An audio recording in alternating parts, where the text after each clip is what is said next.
It's spoopy. Spoopy.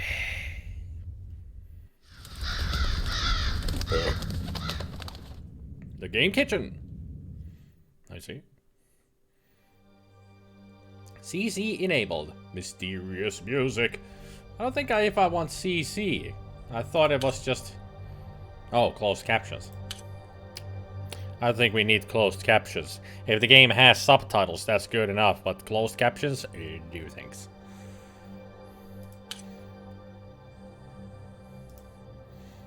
Well, hello everybody, and welcome to The Last Door, Collector's Edition.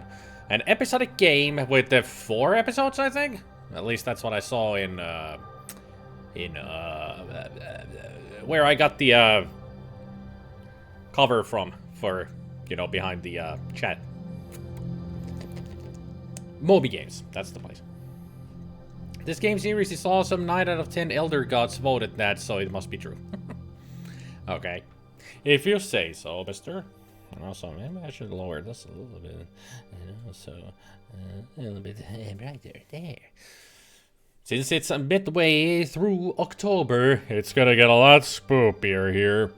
So in the evenings, I don't think I will turn out much lights. Yeah. I've never played the Cedar Vaults. I've never seen this game. I have no idea what this is. What was my last door? I think it was the bathroom door. Yeah. That was my last door as well.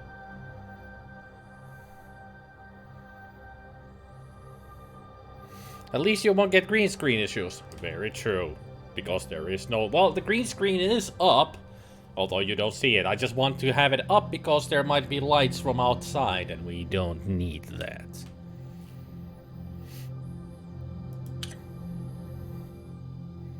Episode 1. The letter. I'm gonna guess it's going to be the letter F. For failure. Maybe. Well, let's just go in. Go in. After all the things I have seen.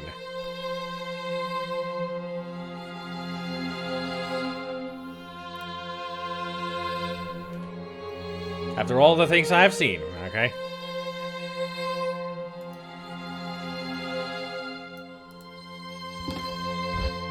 So I got some rope. Oh no, is this gonna start with a suicide?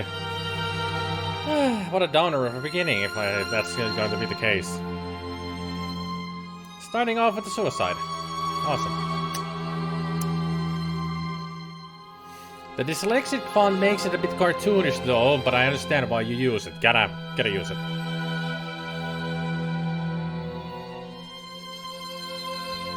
They finally made the sequel. Didn't they make the second season like 3 years ago or 4?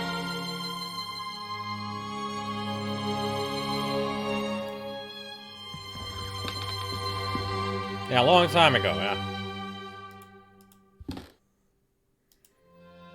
The art style actually reminds me of Dark Side Detective. Much blockier though. Never mind then, yeah. After all the things I have done.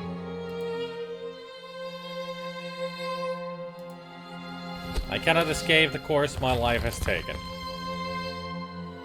Wait, this isn't Dark Side Detective? No, this is The Last Door. Where were you watching the opening? It says right up there, Last Door. Gabriel doesn't know how to read, apparently. And also, Gabriel. Dyslexic means that the people cannot read well. They scramble the letters. Don't you know what dyslexic means? Really, Goblin? You're living under a rock, aren't you? Or your memory really is that bad that you forget such an important word as dyslexic. And also Gabriel.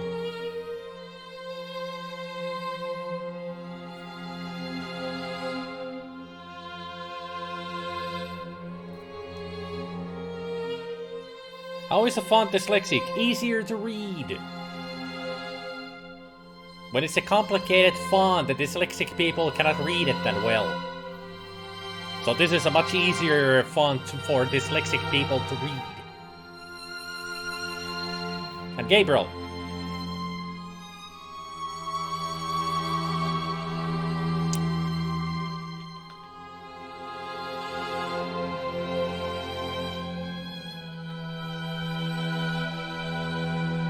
Can't believe I'm using this on Gabriel, of all people. You get it now?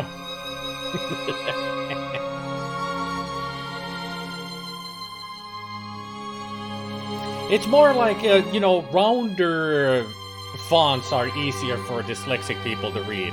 I don't know why, but the more round it is, so Comic Sans, easy to read, and such. Hey, Specky!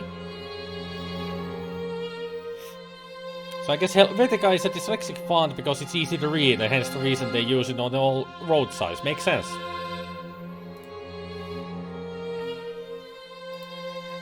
Now I am beyond redemption.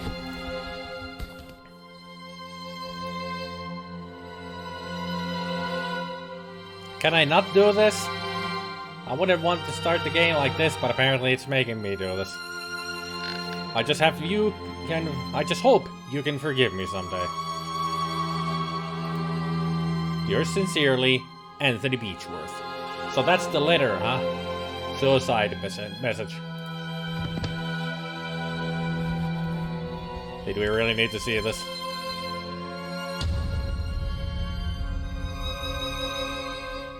Quite the entry for the title of the game.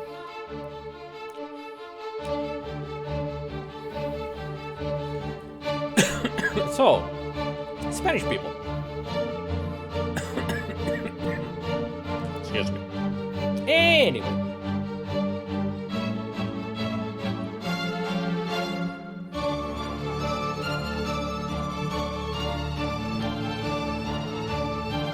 That's awesome, Gabriel. That is awesome. What about pixel fonts? Even if they're rounded, they're blocky. Are those easy for dyslexic people to read? I don't think so. Like this kind of font, I don't think it would be that easy for them to read.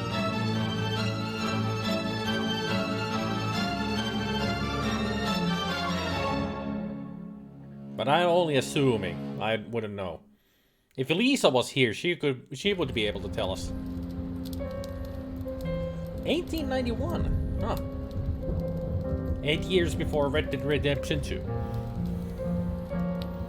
Hey, Ubi. Hey, no backseating, mister. Get out of here. No backseating.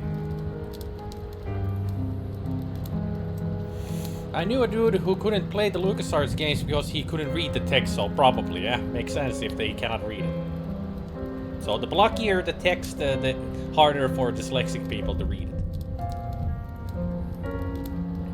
We did the quiz skiat.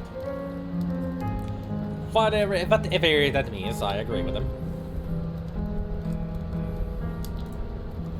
That was all my childhood friend Anthony Beechworth had written in his letter. It had been many years since I had heard that sentence.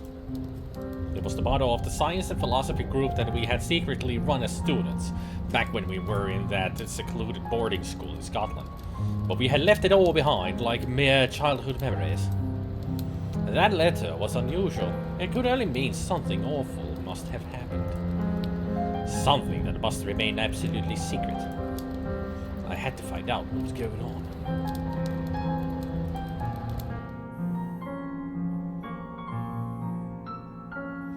Without delay, I took the first morning train to Sussex and made my way to the address on the letter.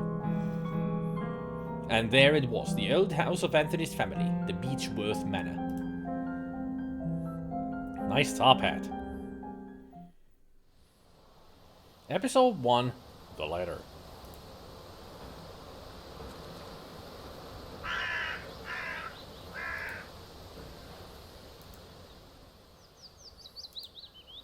The fields surrounding the house stretch majestically as far as the eye can see. I did not know Anthony was the owner of such a property.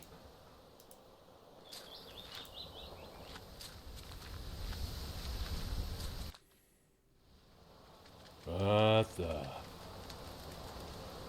Them crows are busy eating something. A garbage bin. Judging by the foul odor, I would say it has not been emptied in a fortnight. A murder of crows is eating eagerly. There are so many birds that I cannot see their prey from here. Those crows are too vicious. Getting close could be dangerous.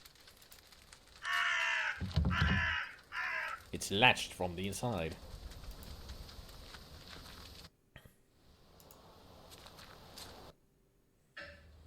This is strange. Everything is silent, as if there was no one living here. I'm worried about Anthony. I have to find him. It's not completely silent. There's the grandfather clock. A grandfather clock. It is the only sound around here. Is this Anthony? The years have not been kind to him. A note on the table.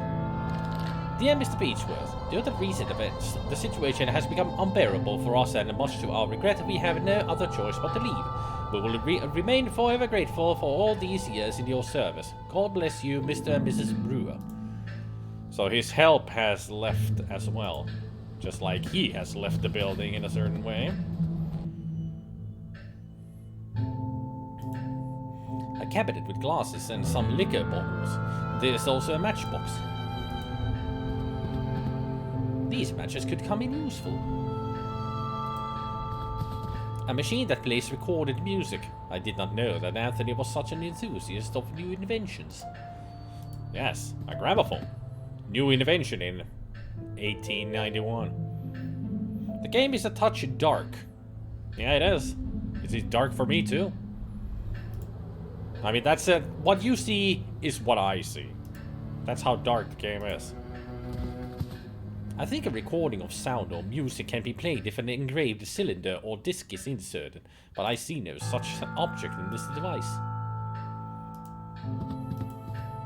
A fireplace. It looks like it has not been cleaned in a long time.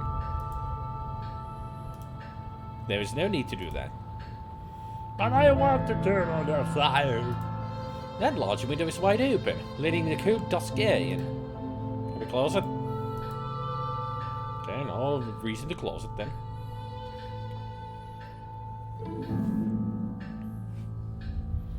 Is there a way to save the game?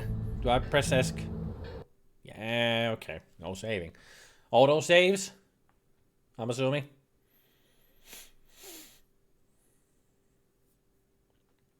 Let me read about Gabriel's writing for a moment here. It should auto save. Okay, good. Good to know.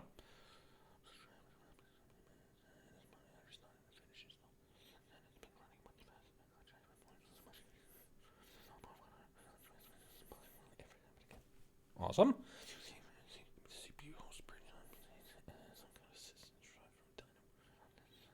Excellent.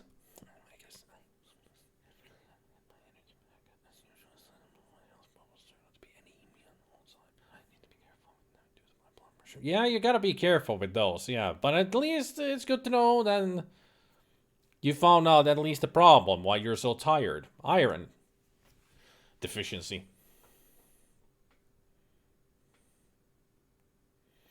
Been a few years since I played it though, so I'm booting it right now to make sure. It says continue, so yes. Alright.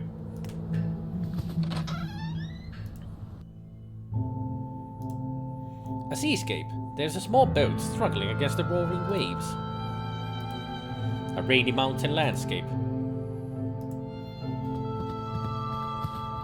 This portrait is crooked.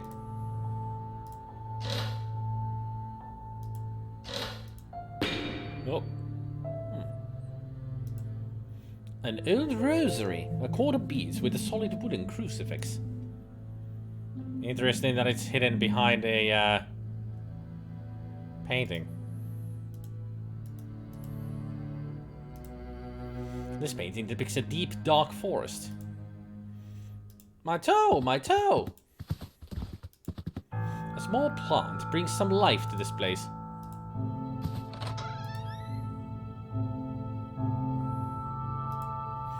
A wash basin and some toiletries. A lamp to light the way. Sounds like a good idea. There's nothing of interest in these drawers. An empty bowl, like the ones used to feed pets. The window is so dirty I can barely see through the outside. March 5th, 1891. Master Anthony has made us get rid of our religious objects. What is going on with them? Luckily, I have found a place to hide my rosary. I cannot pray every night without it. May 18th, 1891. Master Anthony has been complaining about Alfie. What would a simple cat do to him? He ordered us to keep him out of the house at all times. Still, I cannot let the poor thing starve. He is such a clever cat. Every time I open the window, he knows food is waiting for him. Anyway, I'm worried about Master Anthony. He's getting more and more unlike himself every day. September 15th, 1891. Master Anthony is spending whole days locked inside his office. He wants us to leave him food at the door, but he barely eats anything. I'm really worried. Huh.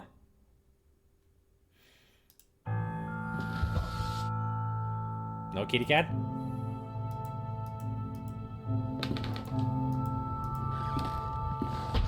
It looks like the window frame is rotten. I would need some kind of cord to hold the window open.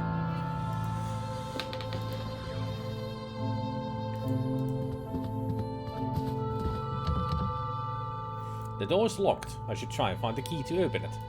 Nah. Let's keep it locked. At least nobody will come in. So, Gabriel, you thought that this would be the second season of Dark Side Detective?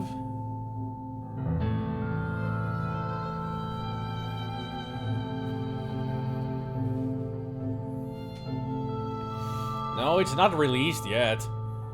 You'll know when it's released, when I actually will be playing it.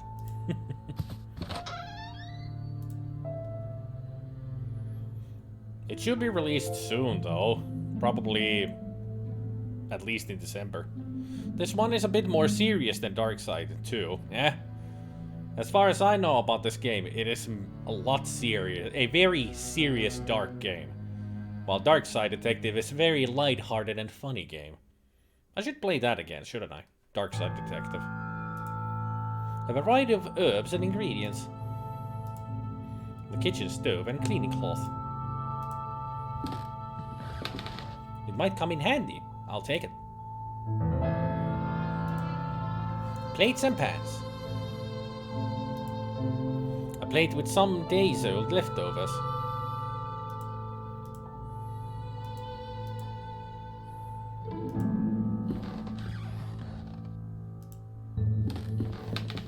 Hey, Quad. I have unlatched the door. Yeah, the crows are still in there. Eating whatever that is.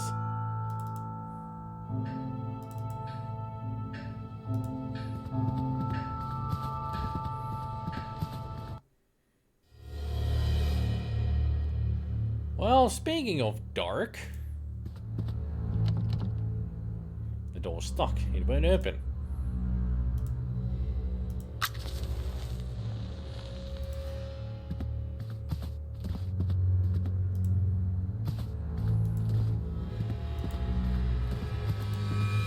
This doorway has been boarded up. Some square areas on the wall are visibly cleaner. It looks like some of the paintings are missing.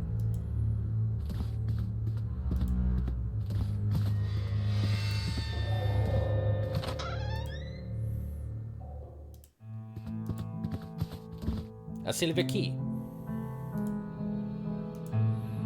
A double bed. From the accumulated dust, I would guess it has not been slept in for a very long time. A gentleman with a serious and inquisitive look. The fireplace is black with soot.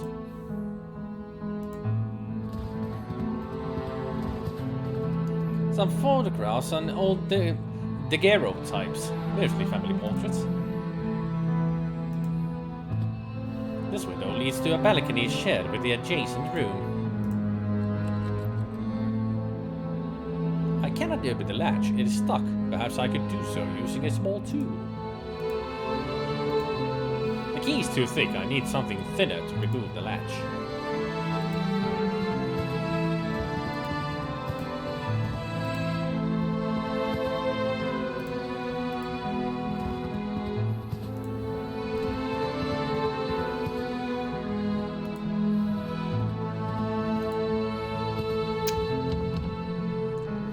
It's locked from the inside. Okay, so that key is not for that. Or were there other locked doors?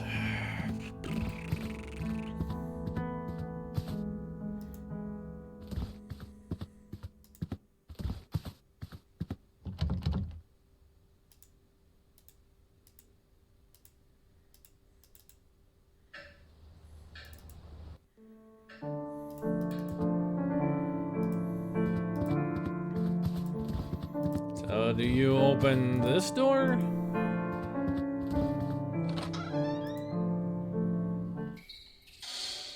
Basement, I guess.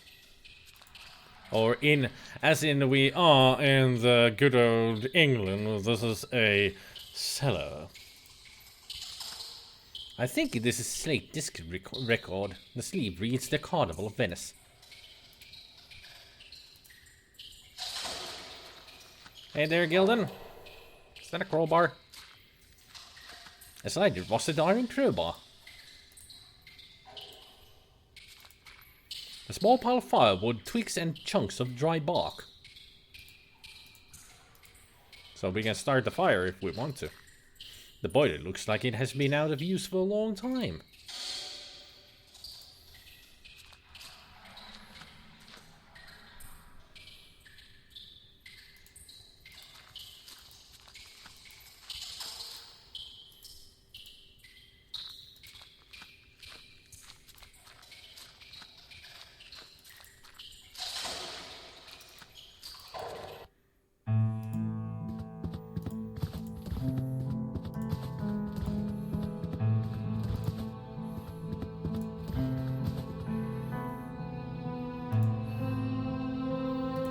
When you wish upon a star, you might even win a cup.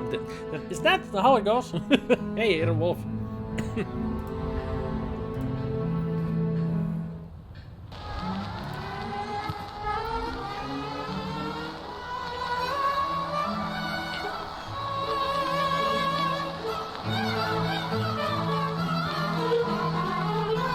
I don't think he wound it up quite well enough.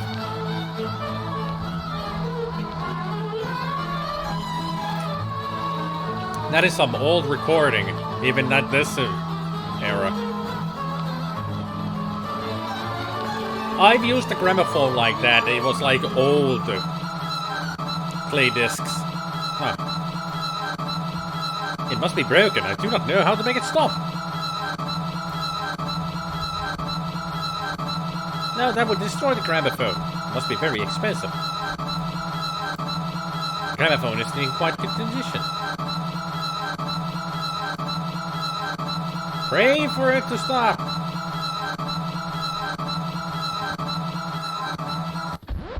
The music has abruptly stopped. Usually it'll, you know...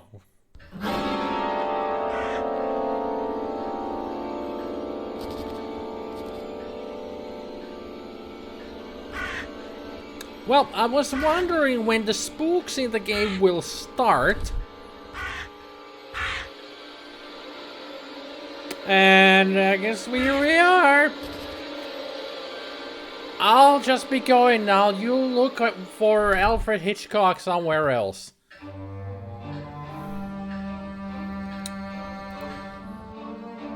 No, they're still here. Yeah, I'm not going back to that room. Or even try to get through the room. Should I try get through there? I'm morbidly curious now.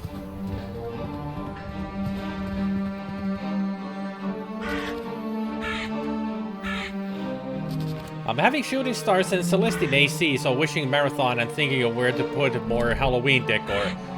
Hero Wolf, will you be awake in about 3 hours time? I hope so, because I want to see Celeste. I haven't seen her all month, and I want the next, the freaking Libra thingy. Hopefully you are, because I want to meet Celeste and strangle her. You wouldn't download a car. Oh wait, wrong thing. There's just something really nice about this kind of graphics, maybe because your imagination can fill up the parts that you can't see.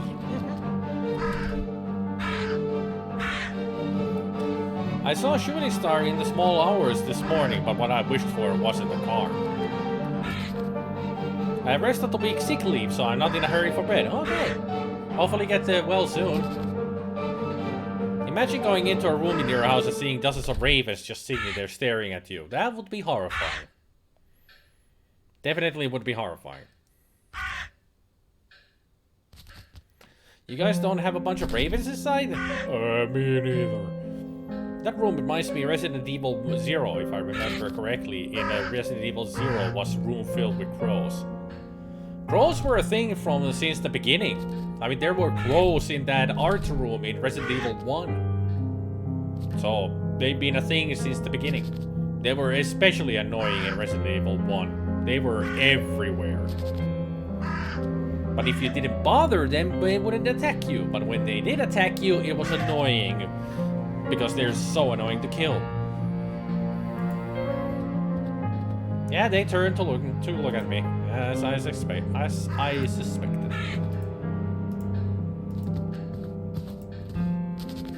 Yep, intelligent birds they are.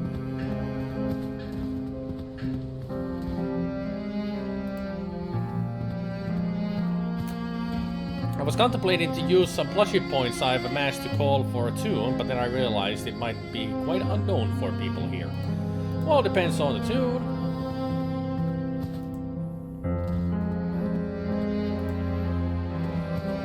I mean, you could say it now and I can tell you if I know it or not. Instead of wasting your points, you can just tell me.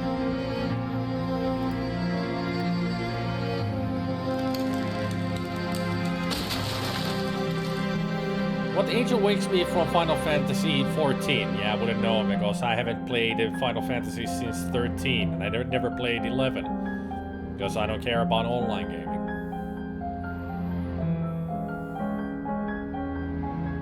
Was it 13 though? Or was it 12?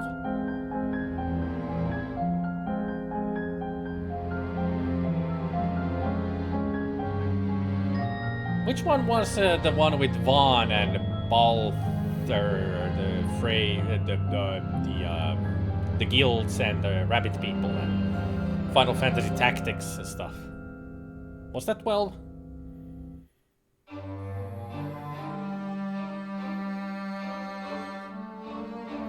Yeah, Tactics has Vieras, but one of the Final Fantasy main games also had them. 12, okay.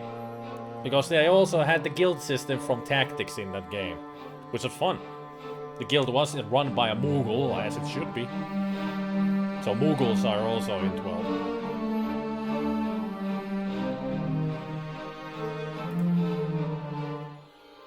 My god, what has happened here? Leave me alone, it says. And somebody dead on the bed. You dead? The lifeless body of a woman has been here for a few days. Looks like she's clutching a note in her hand. It is a letter. Dear Margaret, it has been days since Anthony left his office. I can hear him whisper, angrily, frightfully, and it gets worse at night. Our service left a few days ago. Without their help and company, I am lost. I can barely walk out of bed, and not even the doctor will come here after his argument with Anthony. My husband has developed a horrible ability to break anyone's will. I do not know what to do. I do not have any strength left. I wish I could send you this letter. Your dear friend, Anna Beechworth. He killed his wife. That's his wife. What's the story in this game? I don't know. We still haven't figured out. We're looking for our friend who apparently owns this property, but in the beginning he definitely hung himself. Hanged himself, not hung himself. But we don't know if he was hung already.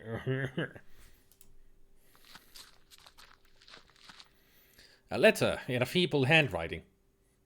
I cannot go on. All is lost. Okay. It's a diary page. I cannot stand their stares. They watch me. They judge me. They despise me. I know they think I'm not worthy of this family. But who are they but dust and bones? A memory. Leave me! I do not need you. Leave me alone. So what are you clutching onto? I'm writing what will surely be my final thoughts, my last lines, my last breath. I do not know what kind of dark power has turned my husband into what he is now, a stranger, with a look bereft of all sanity, compassion, and human warmth. I do not know what shadow has slowly darkened our lives. I do not know this foreign guest that now dwells in our souls. I do not know where it is from, but I am sure it is not from this world. I will meet my brothers and sisters soon. I will be free from this abyss of madness and fear. Soon I will stop trembling. A simple long hairpin. I can use that to unlock that one thing. An old wheelchair. Nothing of interest on this dressing table. The writing on the walls reads, "Leave me alone." Who would have written such a thing? Huh. Speech? A woman of strong features and dark hair. She has a bold look in her eyes. She looks like the woman on the bed. She's holding a baby. Could that be Anthony's child? Who's clinging on the window? This old man bears some resemblance to Anthony, but his countenance is marred by a severe, unsettling gaze. This young woman, not yet in her 20s, stares defiantly back at me. A man with blonde hair. I feel as if I've seen him before.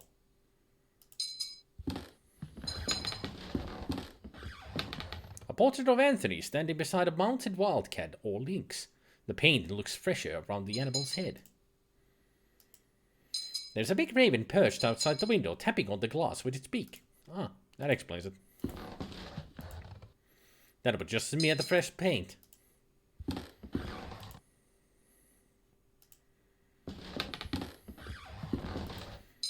And soon we're gonna hear the breaking of the glass, I'm assuming? No?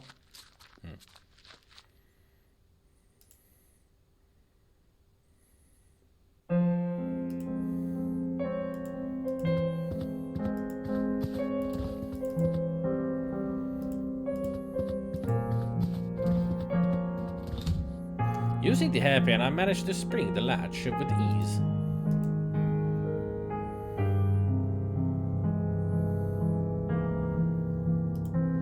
A lynx, mounted and stuffed. This is a fine work of taxidermy. A few handwritten notes. That goddamn cat, he meows every night and it is for me, I know it. He's mocking me. He knows my secret, he knows. I will not let him ruin everything. I do not have any choice. I have to put an end to his miserable life. Or better yet, I will blind him. You gabby lynx, you would not confess, no, not you. Okay. A map of the region of Sussex with markings drawn on the surface. A few press cuttings pinned to the wall with the Illustrated London News 1887. Judge kills himself under strange circumstances. The Daily Telegraph 1888. Earl found dead floating in the Thames. The Times 1889. Famous actor found bled to death in his hotel room. Interesting clippings. Each year somebody famous gets killed or dies.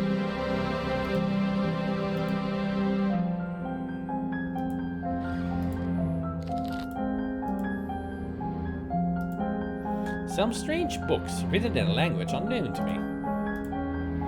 Remains of chemical experiments. A can of paint thinner. Some sort of spilled chemical product. It smells strongly of vinegar. A common hammer in good condition. Some torn out diary pages. They will not bother me anymore. I'm done with their censorious gazes, their whispers. Censorious? Censorious? I don't think I've seen that word before, censorious. It is all ready. There is only one thing left to do.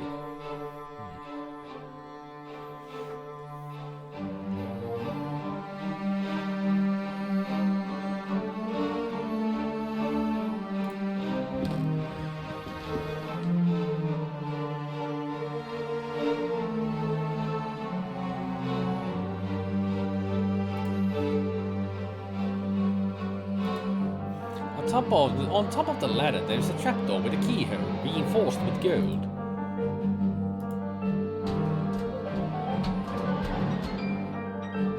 The gold-reinforced trapdoor is locked. I need to find the key.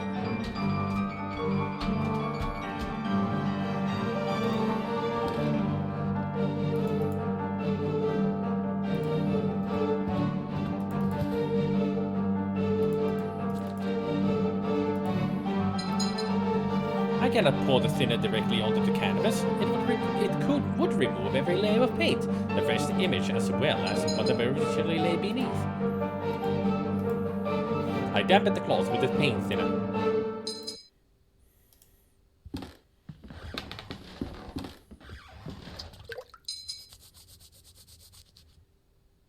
The thinner has worked. The fresh paint is gone and now I can see the original painting. The lynx's mouth is open, as if it were growling.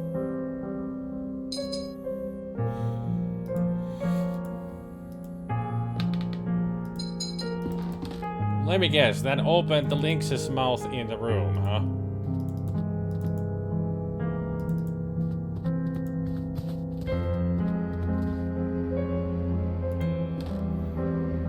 The lynx looks like the one in Anthony's portrait. Its mouth is shut, like it was before I revealed the original painting. I would hate to damage this fine work of taxidermy.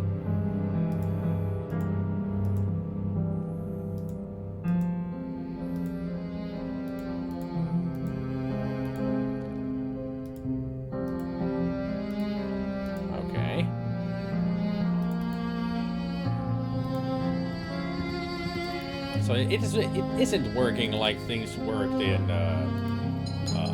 Bad Dream.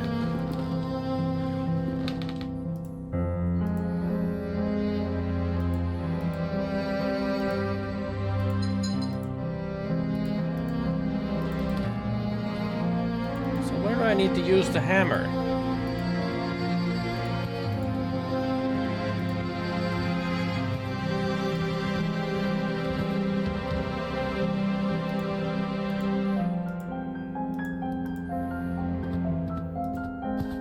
That cross made me think he was an exorcist for some weird reason.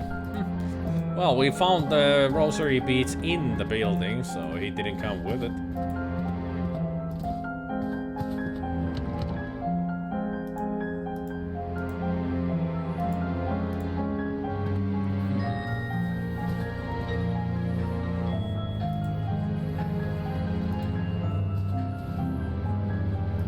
So if that murder of crows is inside the building now, and there's only... yeah, they're all gone. A dying crow. Not much life left in it. There, I got a crow.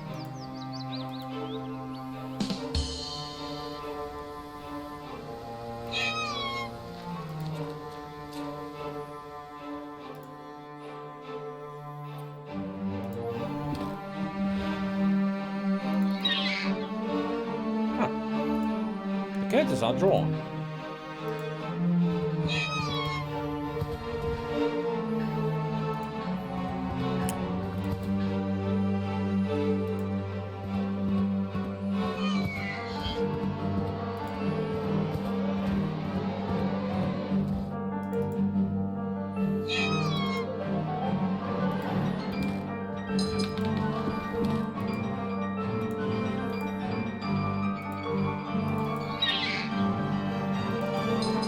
Don't be making sounds like a seagull.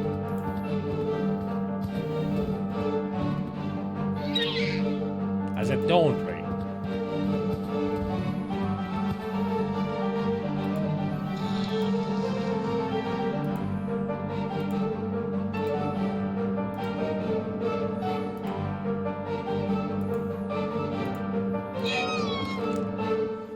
supposed to do with this dying crow? Or the hammer, for that matter. I put an end to the poor creature's suffering. Now I've got a dead crow in my pocket.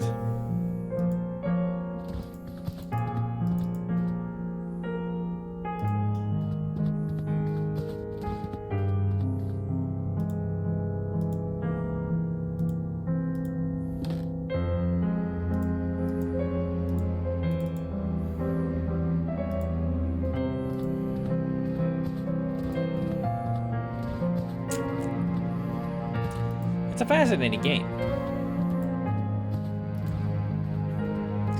So far, nothing super horrifying, but it has had its spooks.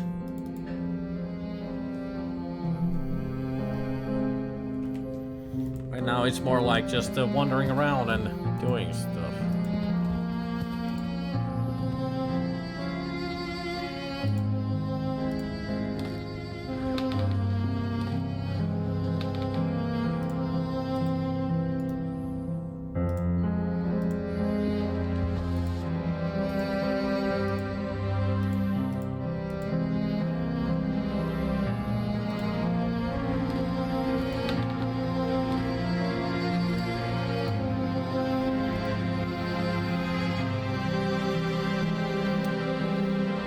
So now the cat's gonna be in there? I'm assuming. Cold wind of the evening is a relief in this suffocating atmosphere. I've laid the crow in the bowl.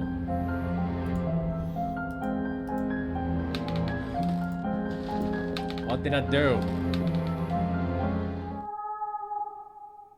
I hear something in the distance. It sounds like a lament.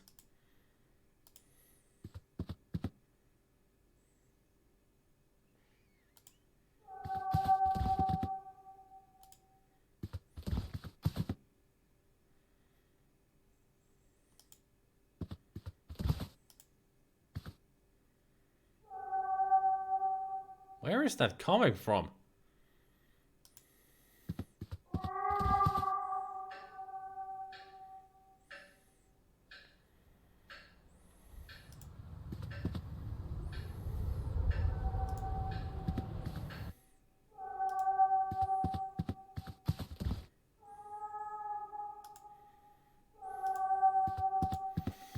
It's strong here.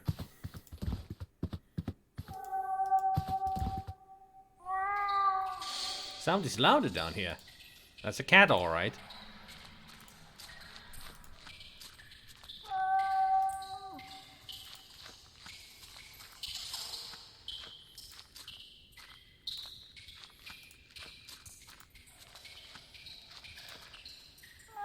The cat seems to be behind this wall.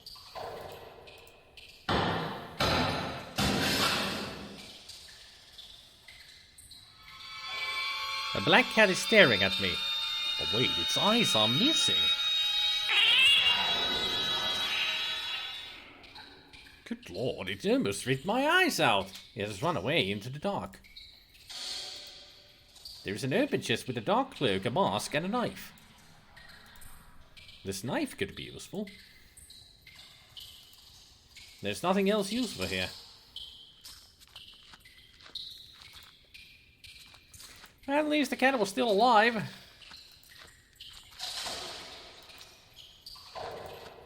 So that's good.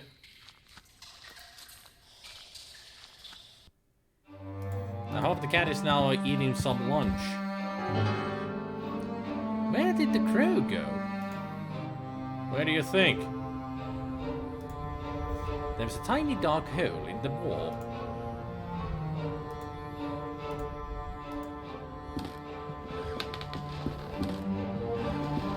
The crow is gone.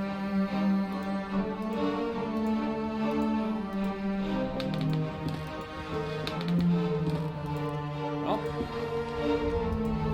at least something got some food. I don't know if it was the cat, but no, close enough.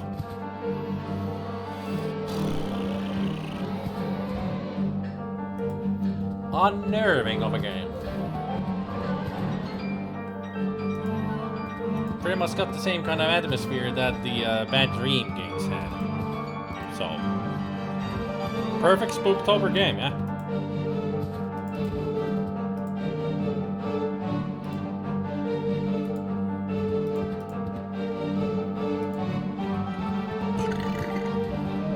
Ugh, excuse me. Ugh. Something came up with that that shouldn't have come up. Ugh. Blech.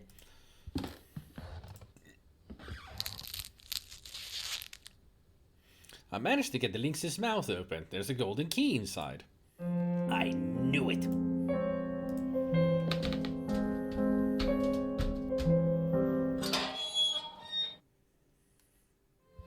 Yeah, there he is. Oh god, no, Anthony, no! The lifeless body of my dear friend. What madness could have led him to commit such an act? There's something in his pocket. It is a sealed letter. Dear J. Devitt, if you are reading these lines, then I am nothing but a dead body hanging before you. I write to you in my last shreds of lucidity. You are one of my oldest friends, and when I sent you the letter asking you to come here, I did not doubt for one moment that you would. Had you failed me this evening, everything would have been lost. I have found myself involved in a series of horrible incidents. For reasons beyond my comprehension and sanity, I have become a total stranger to myself and to my closest relatives, capable of the most indescribable and atrocious acts. I cannot give you any more details at this time. I must ask you to go immediately back to the boarding school where we made that pact, where we all swore on our honor that sentence that would protect us. This letter must not reach anyone else, so it is imperative that you destroy it immediately. The lives of the rest of the group and yours too are in great danger. Do not delay. They are already waiting for you. Seeing is believing, damn it. Do not forget that. Always your loyal friend, Anthony Beechworth. Well, there's them crows.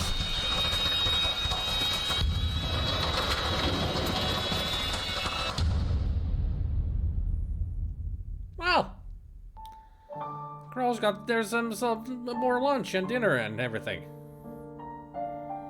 That was already episode 1? Short game. Last story, the letter was funded via Kickstarter by 285 backers. Not that many.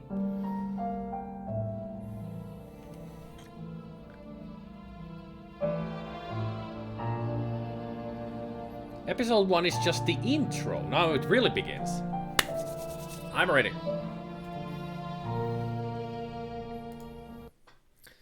Previously on The Last Dawn. Skip it. I just played it. Father in heaven, hallowed be your name. Don't you mean thy name?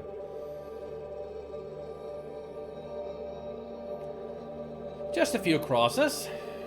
It really feels like now we're playing Faith again. That's a whip. Don't tell me you're gonna do some self-flagellation. Because I really hate that. Thy kingdom come, thy will be done in earth as it is in heaven. Yeah, that's exactly what I was afraid of. Give us each day our daily bread.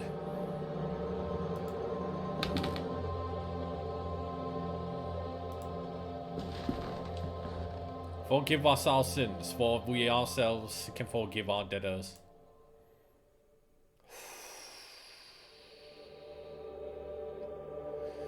Yeah, it may be a normal thing, but I still hate it. And lead us not into temptation, but deliver us from evil. Amen!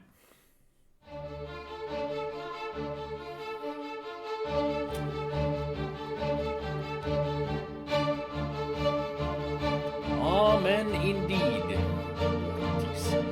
Yeah, I forgot about that. I actually needed to add a new sound effect for you guys. Hang on.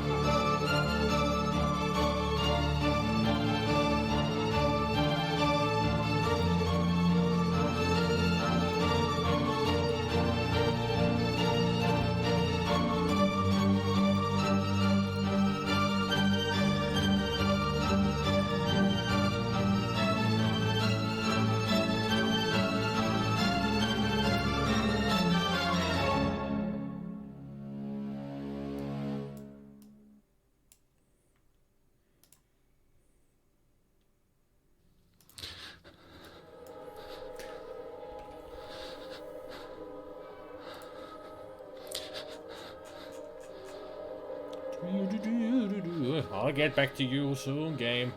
Don't you worry. I'm just checking that this is perfect now.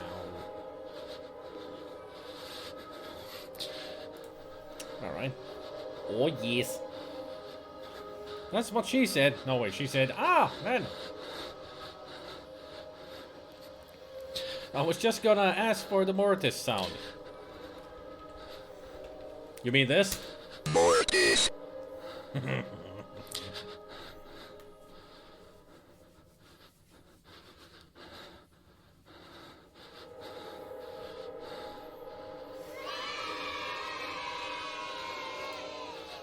Can be used anytime I die in a game.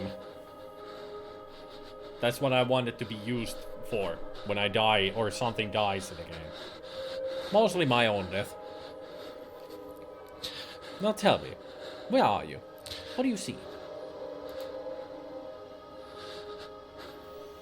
Now all we need is I have the body of a pig for Gunther. Do we? How many times would you use that?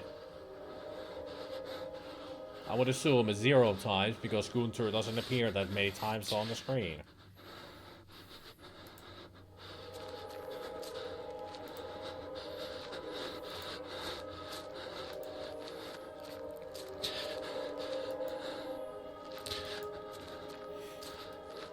I am in a spoopy forest without any colors. Kinda reminds me of that silly Amiga game. Who is it? Is it Anthony? Answer me!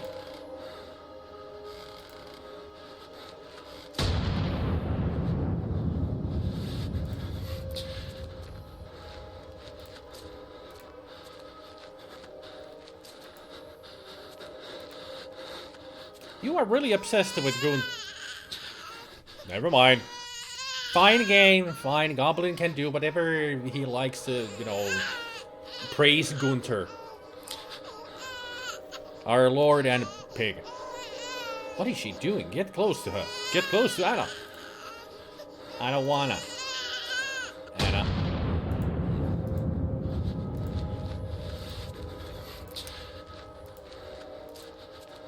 Can I go back? I don't want to go forward anymore.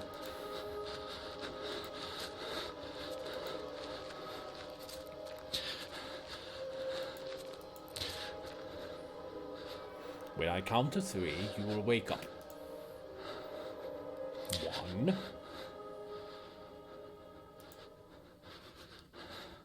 2. 3. Now, wake up! Wake up! You can rest now, Mr. DeWitt. That will be enough for today. Aren't these sessions really necessary? I'm confident that this is the best course of treatment for your symptoms. Now, did you ever see him again? I saw it. What did you see? Can you describe it? It was like an eye, perfectly rounded and dark, deep and empty, accompanied by the most horrifying pain-filled screams I've ever heard. Inside a complete darkness where an evil dwells deep below. A forgotten fear for human reasoning, but undoubtedly still rests deep down inside our being. In my case, that fear has already woken. Poetic. I can understand why you're disturbed, Mr. DeWitt. With your permission, I would like to consult on your case with a colleague of mine, a man I've known for many years who is very more versed in modern psychological practices. I think his knowledge and experience would be very helpful in enabling us to understand your condition. If you think it would help, Doctor, I leave it in your hands. The agony grows increasingly unbearable, and if you believe this man can help, then I welcome his aid. Thank you, Dr. Wakefield. I bid you good evening.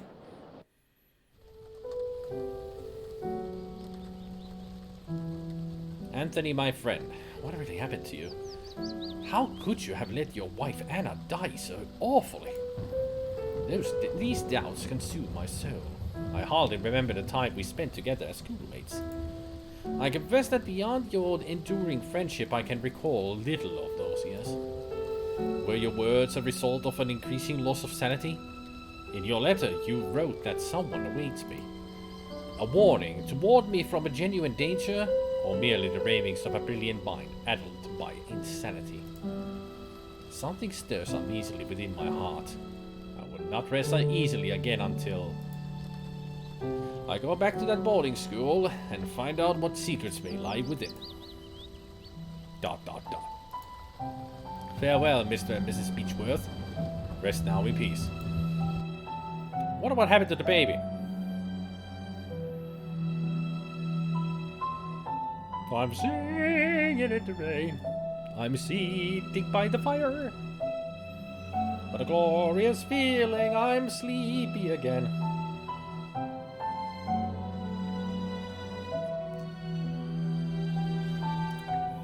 So that's the boarding school, huh?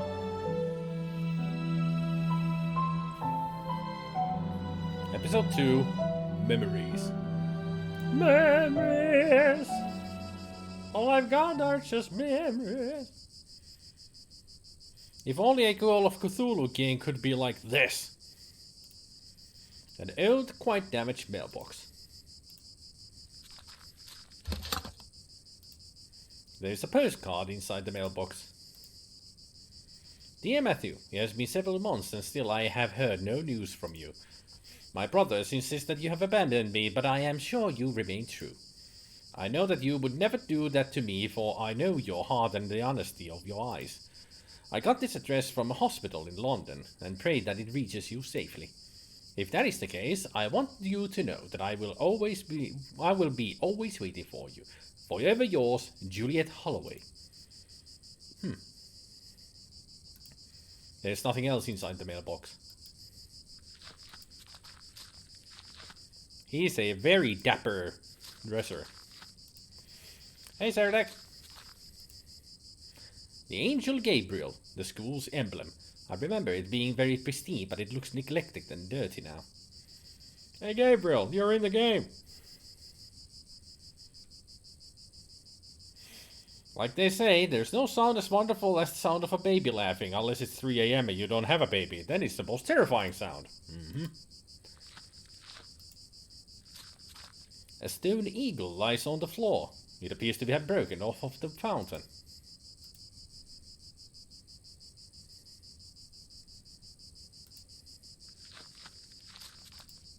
Let's find this cricket and step on it.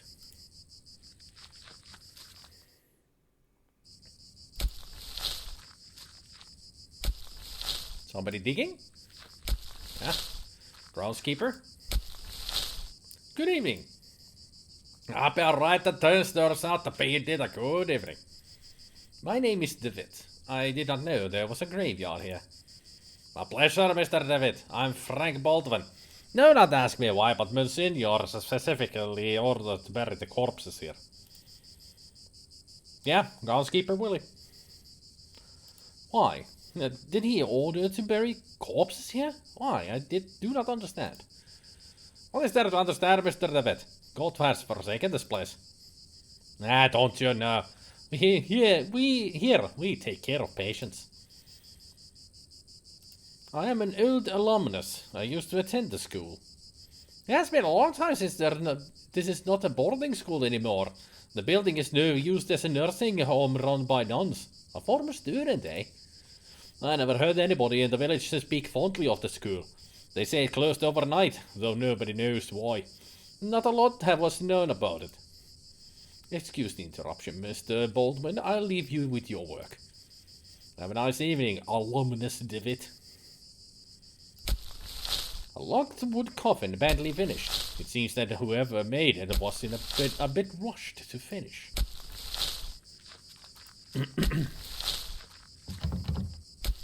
The door was locked from the inside.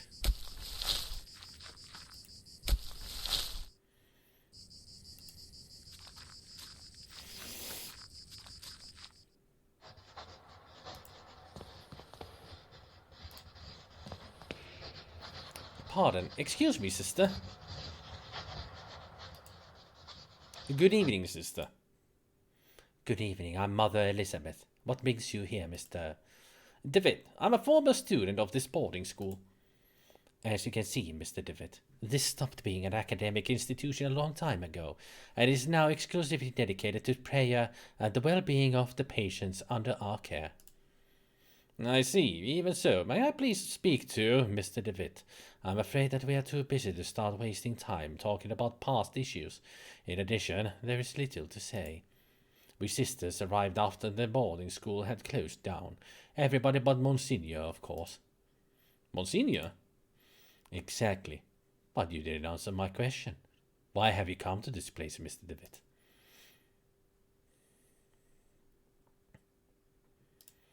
This place will help me remember my past.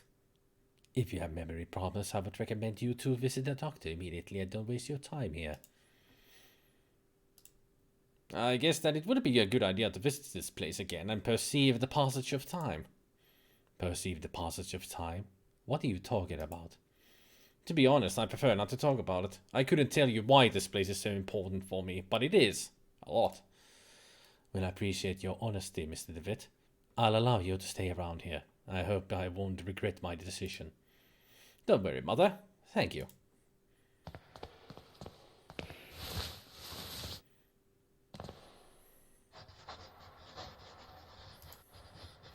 This painting holds a visage of judgment, but yet compassion. Why is she speaking in red? Different character. I'm sure somebody will talk in blue, somebody will talk in green, somebody will talk in yellow. I just hope nobody will talk in black, because then we cannot read the text. Cover your face, please. Use a mask. Some bandages and other medical equipment. Nothing of interest. A picture of Saint Camillus de Lely, patron saint of the sick, hospitals, and nurses. He seems to have forsaken this place. Among the baggages, I can see a packet of letters, bound by twine. Doctor. I'm sorry, I'm not a doctor. Pay him no mind. He has been delirious for some days. I'm Miss Mary Vinge, and this is my brother, Matthew. Juliet. Where have you left me? Why don't you answer my letters? My letters. You see, this poor man is still obsessed with his fiancée. He won't accept that she left him months ago. My poor Matthew. I'm very sorry, Miss Vinge. I hope he recovers. Thank you. I'd ask you not to touch my belongings, please. You're not aware who you are talking to. I'm sorry. Where are you? Photographs of people, most likely family and friends of this maid's previous residents. A magazine entitled Weird Tales. Too bad it's not the word science, but... Oh, you're right, madam. There was a rhythmic sound, like a breathing. What do you mean? It was last night. I felt an increasing pressure on my temples. Something dry and rough like tree bark brushed against my leg, and I saw something on the wall, like a growing shadow. I lit the lamp. There was nothing. I'm sure it was just a nightmare. Madam?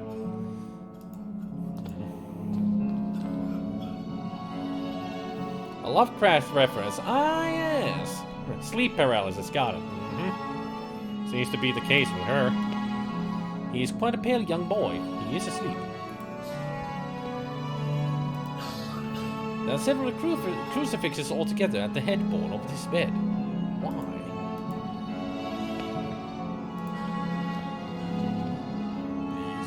Is someone pining? I'm sorry, you cannot be here. Is there some way I can help? Don't worry about it, sir. The Lord looks after each and every one of our patients. He will provide you with all the help you need. If you wish, you can pray there, next to the statue of Our Lady. Don't you think she's beautiful? The Virgin listens to those in need. A gloomy statue of the Virgin Mary makes this place even more mournful than if that is possible. A picture of the Virgin Mary gazing at you, supposedly to portray a sympathy and compassion for you. However, she seems to look more pained and sorrowful here.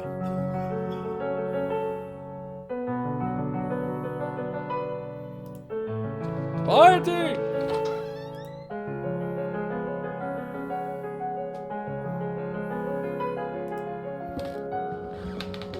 I remember that we used to keep here some textbooks. Now there is a music box.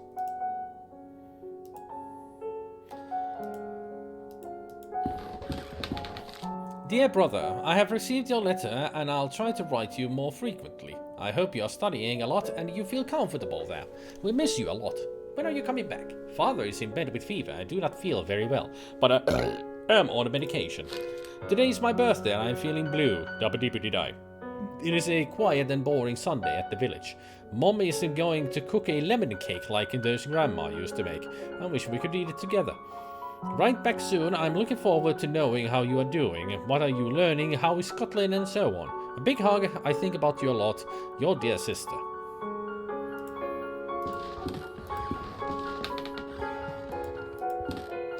January 15th, 1876. Father Ernest seemed unusually troubled today. Several times he paused abruptly in the middle of a lecture for no reason, even during his favorite class, theology. January 18th, 1876. Today Father Ernest was very irritable. Collins made a comment that was expelled from class for it, and even David was admonished just for reading a philosophy book. I hope Father Ernest doesn't turn his ire toward me. My father will be disappointed if I fail to get good marks.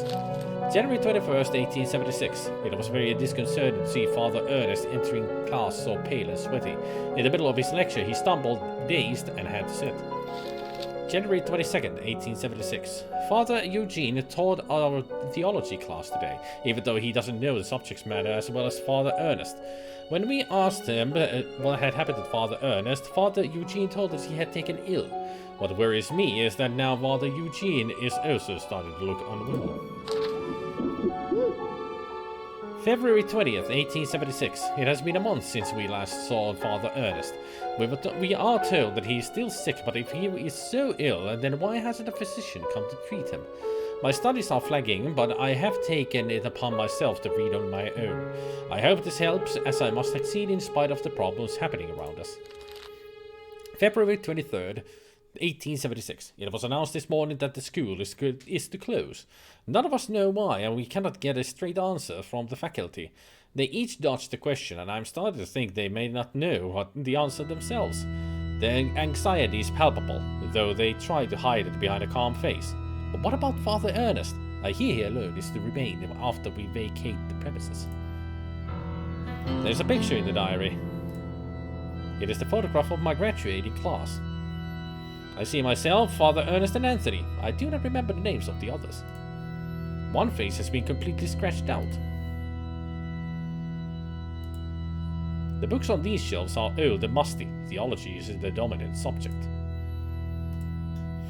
There's an old sentence written on the board. In death there is hope, in death there is life. One must seek its true nature to understand the nothing. It looks like it has been there for years, as the chalk has faded in some places. But don't they know that to know death, they must fuck life in the gallbladder? Specky knows what I'm talking about. To know death, you must fuck life in the gallbladder.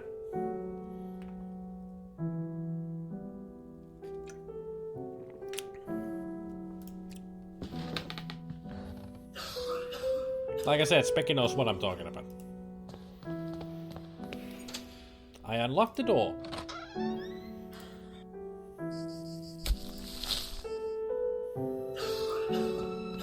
See? Told you.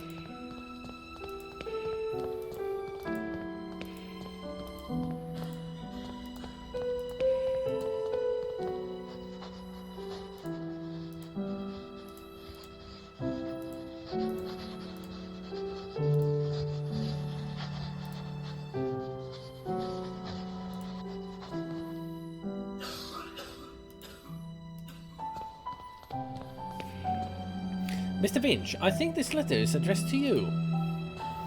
Oh, thank you. Leave it with me, if you'd be so kind. As you can see, my brother is too weak to read it. Well, Matthew, let's see who has written to you. Oh, it's a letter from our mother. Dear Matthew, I hope you're recovering. I wish that your beloved sister and you come back home soon. Mother needs more care now than ever. She worries a lot. Do you remember the good times? Maybe all live together? You know how alone Mother feels since you left. What a bitch.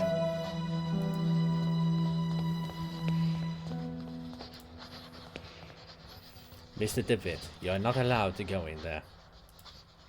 Gotcha. A dusty old tapestry of the Virgin Mary with baby Jesus in her arms. I thought that was a man, but now I realize that the black dots up there are her eyes and that the black is just her mouth.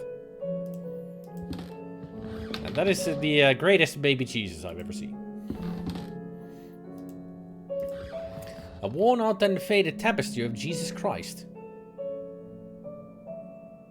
I thought that was Hagrid with this guy with huge arms, like, Urgh. Baby Jesus.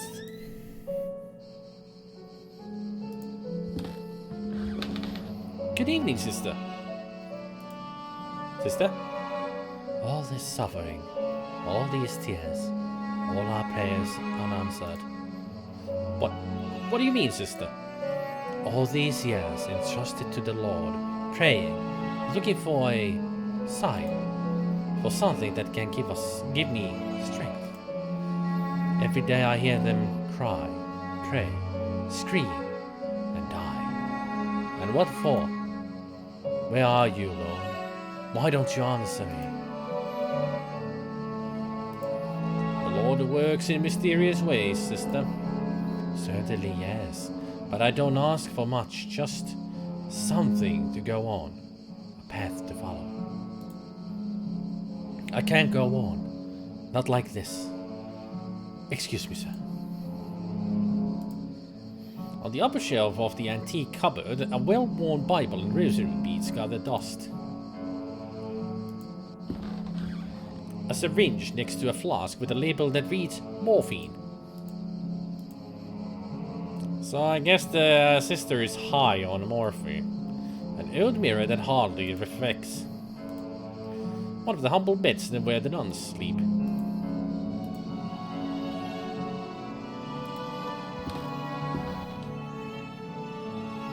Appointment was at 1 and you got it in at 2:30. 2:30. So what did the doctor say about the ankle?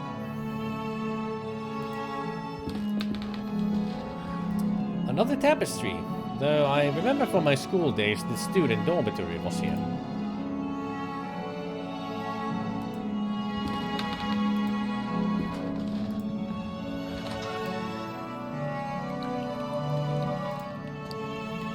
A broken mirror. There is a protruding piece. Just a couple of old towels. Take it easy and have Sunday off. Good. There is a puddle in the shower hole with something shining under the grating. I cannot see it properly. The tap of this shower. If I open the tap, the shiny object could be carried away by the stream of water. The old rusty pipe communicates with the other areas in the house.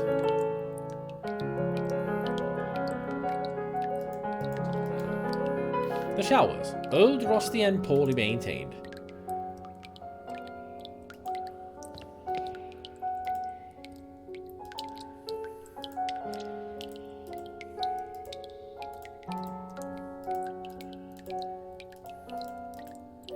A music box, probably it belonged to one of the students.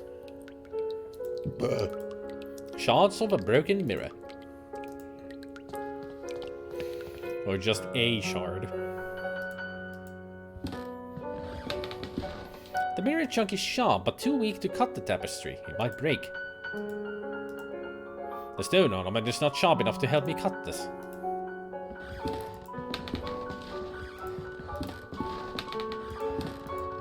Them some creaky floorboards.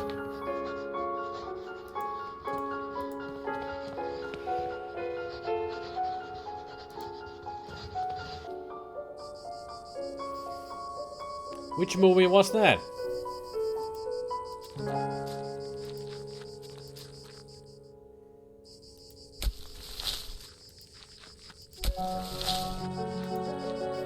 This small group of graves has been haphazardly arranged.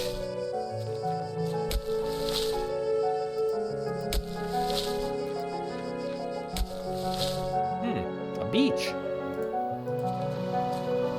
A piece of old fishing net.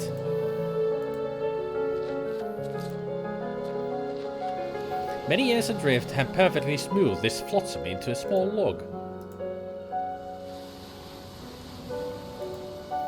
The Lost Pilgrim, a sea stack all older students at the school used to climb. Somewhere up there are my initials.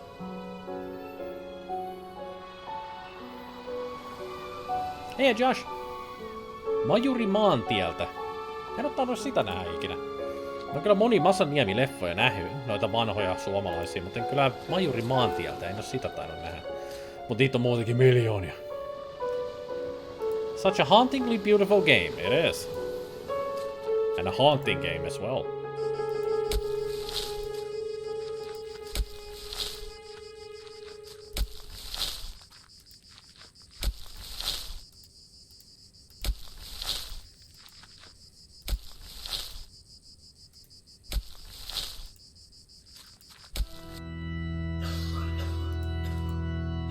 It would be useful to tie up the net to the stick.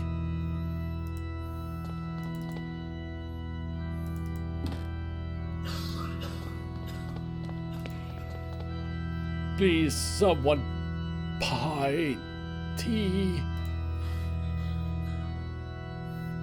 I already told you that you cannot be here.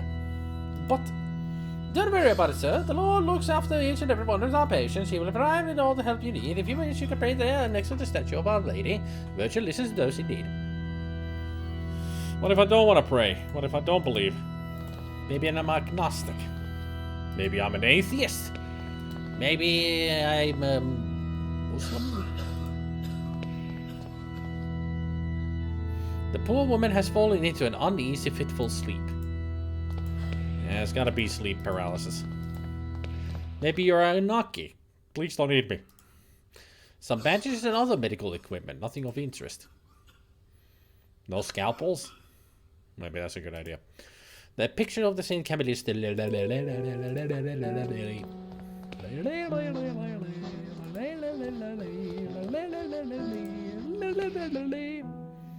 Maybe you're a Tamagotchi. Then feed me. And make sure I go to the toilet.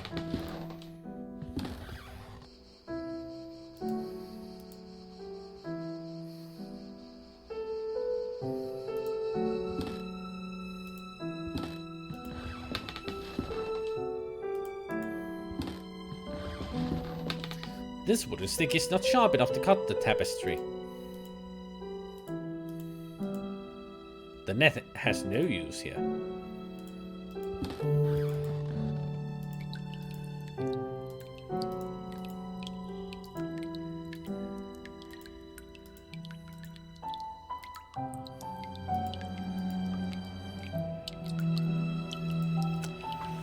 Huh.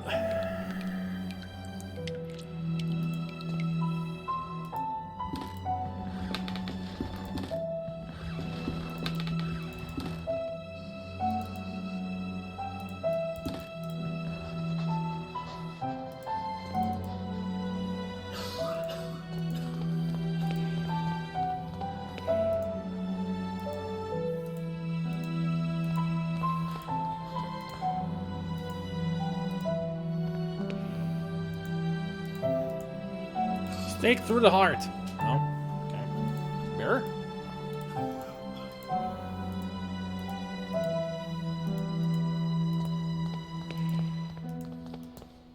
A bunch of medical reports.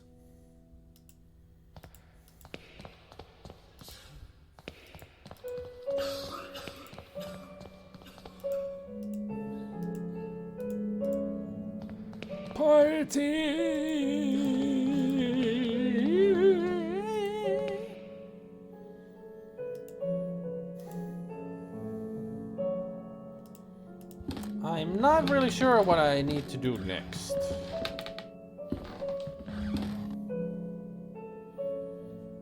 Or where I should go. The only thing I can think of is something to do something with the tapestry, but I don't have anything sharp enough to take care of the tapestry.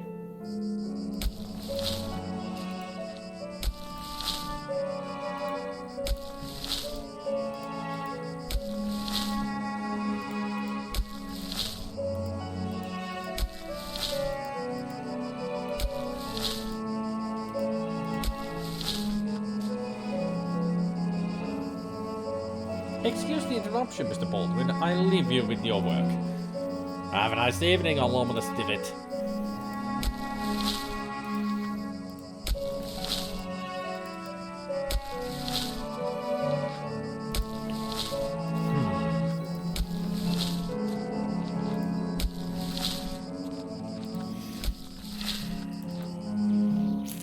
At least I'll have Eldritch to help me out. Right.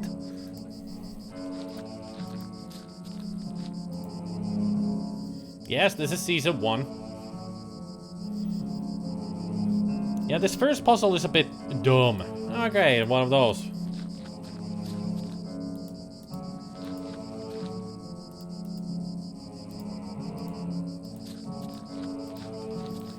Eldritch can help me out. He knows this game well enough. If you don't remember, Josh, don't worry. Eldritch got my back. If I need a hint, I'll ask him. Have I been close to solving it at any point?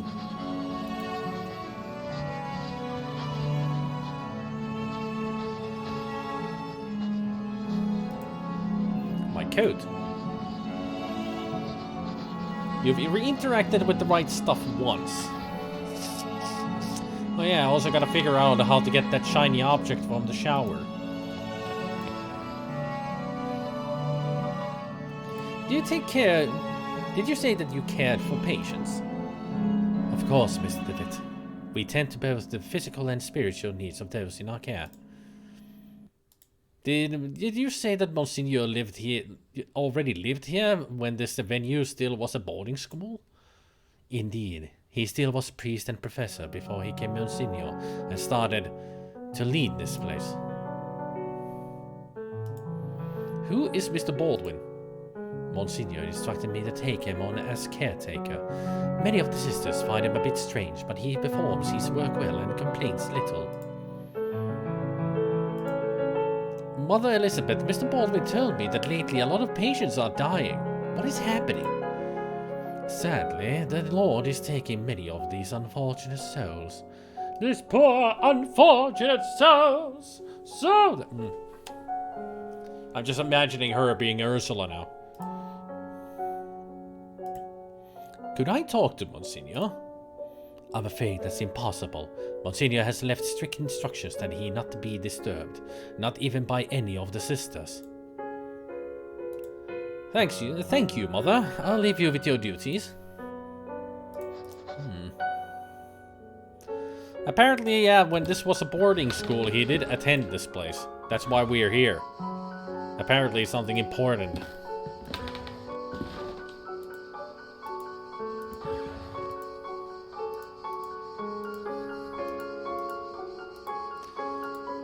He came back here for a reason. I was just wondering what it is.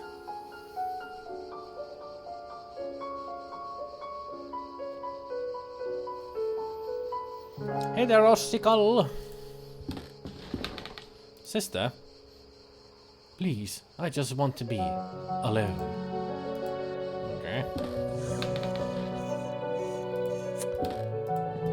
I've never played this, but so far so good.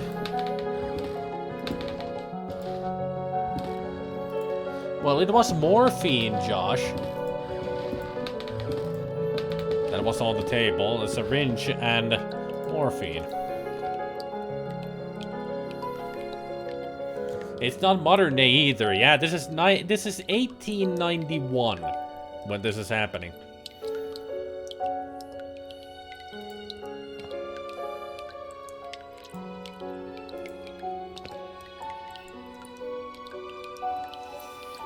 So I guess it's just old school medicine that creeps you out.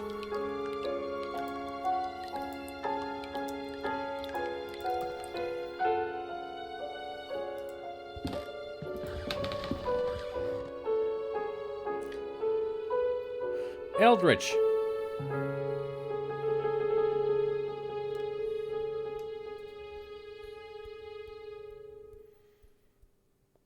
Let's play a game of hot and cold. I'm gonna ask you 2 questions. You can tell me if it's hot or cold. First question. Do I have what I need to get the thing from the shower? Cold. Have I been close of getting an item to remove the tapestry with?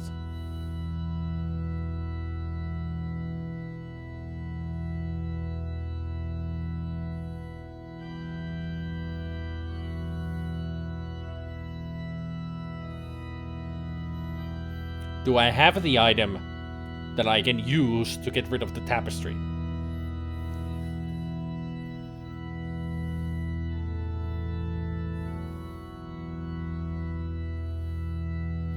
Okay, so I'd be close to the item to get the tapestry open with. I mean, you earlier said that I've interacted with the right stuff once. I wonder if it has been twice. And the 3rd time is gonna be the lady. As in, I get the correct item. Through the big open window, the dusk cold wind freezes the room. Still once. Only once? Huh. What have I missed then?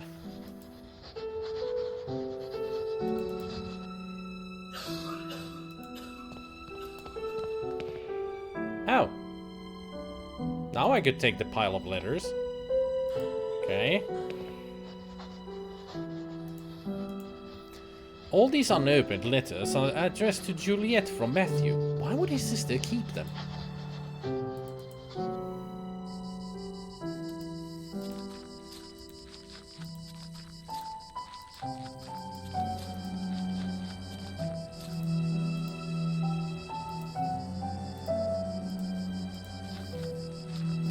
I don't think I can just show these letters to Matthew.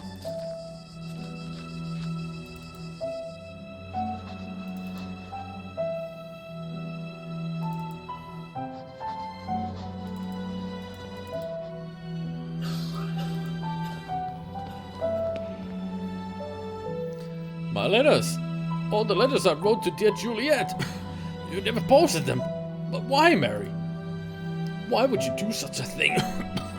How could you be so cruel? I had to do it, Matthew. You refuse to see how inappropriate a match she is for you.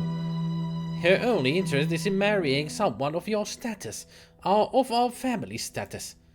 It was for your sake I did this. I did it to protect you from that woman's treachery. No, you only thought about yourself, of your vanity. I can't bear to look upon you anymore, Mary. Leave me be. From this day forth, you are no sister of mine. You dare banish me? I, who have stayed by your side all through your illness? Very well, Matthew. You will have your way. I will leave you, and then you will see how very alone you are. Farewell, brother. Thanks be to the Lord that you have come to reveal my sister's cruelty, sir. Please, take this coin as a token of my appreciation. It is my lucky coin, though I hope it served you better than it has myself.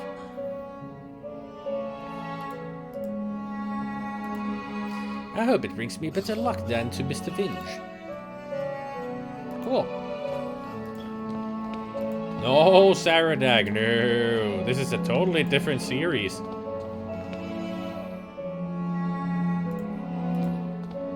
I mean, already this morning, Saradag, I played the sequel, The Fever.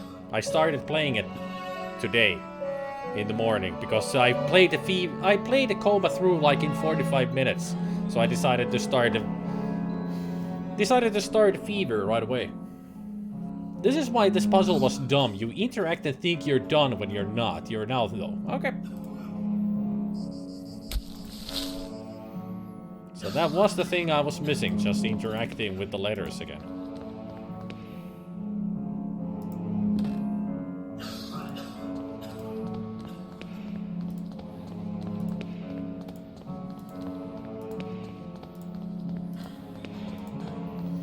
Juliet. It seems that there is still hope to bring my fiancé back. Hopefully so. Too bad she took your letter with her.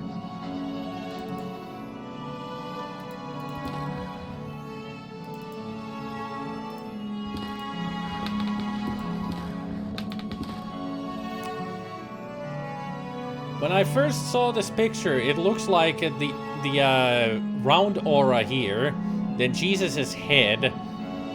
I mean, bear with me, people. Let me explain why I thought this was not a picture of Jesus Christus. If there is the aura around his head, and there's his head, and there he is standing.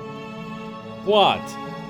The first time I saw it, this darker aura surrounding him is like the hair of some big guy, and the head of Jesus is like his whiskers and beard, and then these trees, or whatever those are like arms.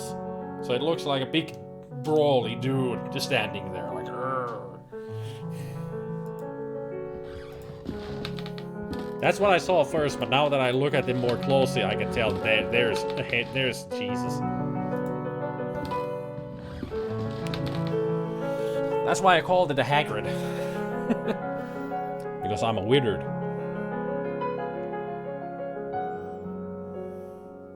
Hey, Coffeeline. This game is on my wish list, so don't want spoilers. I go play King's Quest 4 and 6 that I got. New games for me. Enjoy them. 4 especially is really good. 5, 6, I just hope that you enjoy them, Coffeeline.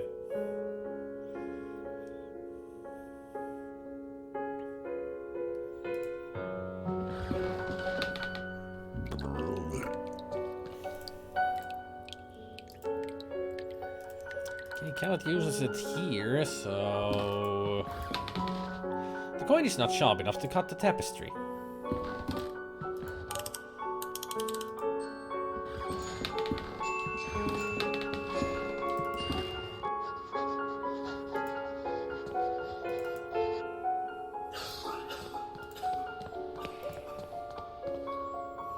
I'm sure you will enjoy the most is going to be King's Quest 4, especially. Trust me.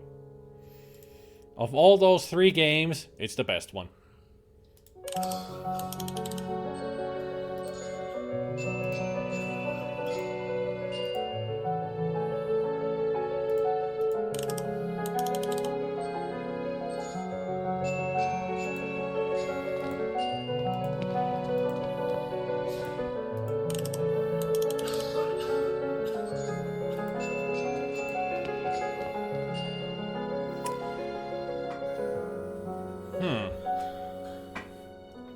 Where else can I use this coin?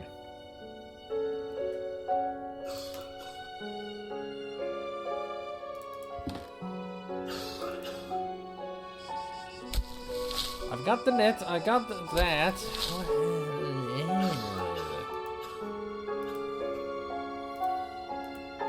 I cannot see the use of tying the net to the stone.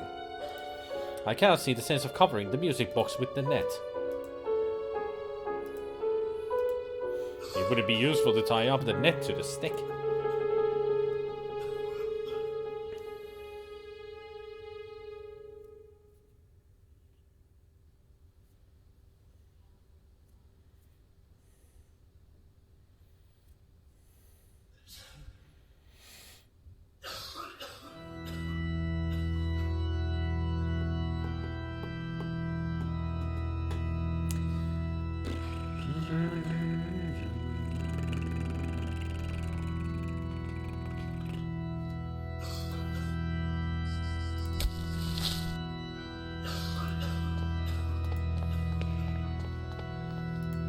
Piety!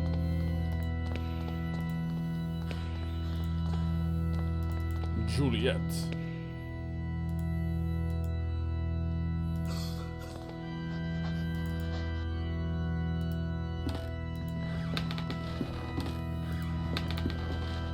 They missed an opportunity of naming Matthew Romeo. So it would have been Romeo and Juliet.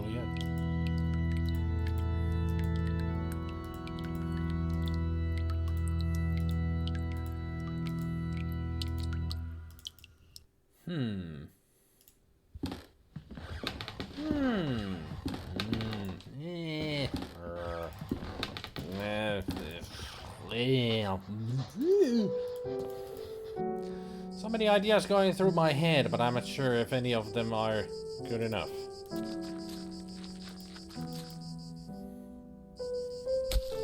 Because there's no pipes around here. Ugh. Brain, work. Discover the solution.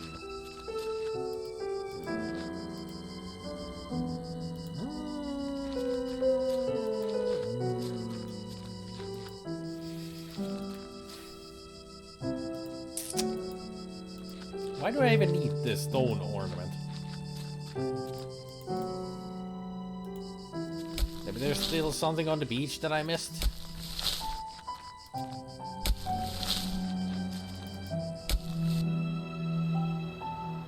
Highly doubt it, there. Hi. You can see me a bit better.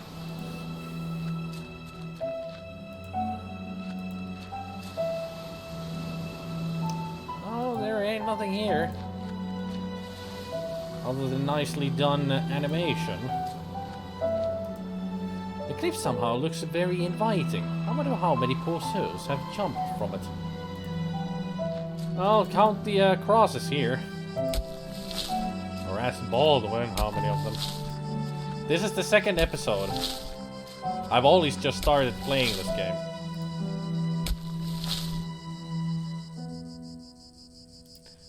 Who is the Monsignor, Mr. Baldwin? I cannot rightly say. After all these years, I have never seen the man. Who knows? Maybe he does not exist. But Mother Elizabeth told me that Monsignor specifically requested your hiring by letter.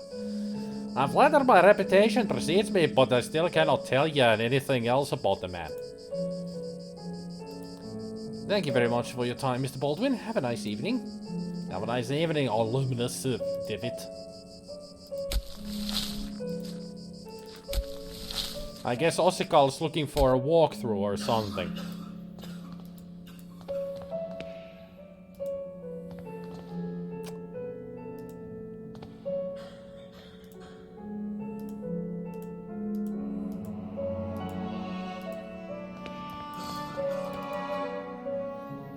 Just prying your memories. Ah, okay. Never mind then.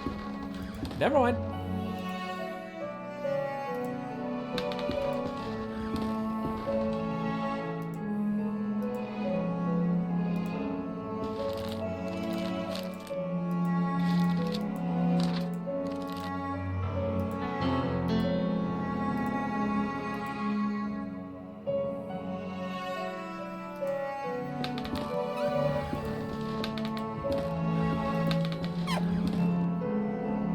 Fascinated with Harvester lately. Somebody actually suggested that game today on my Discord.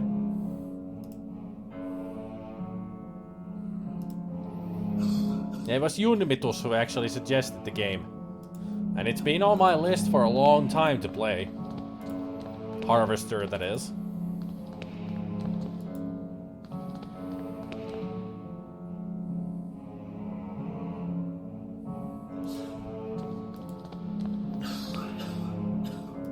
Harvester is an extremely disturbing game.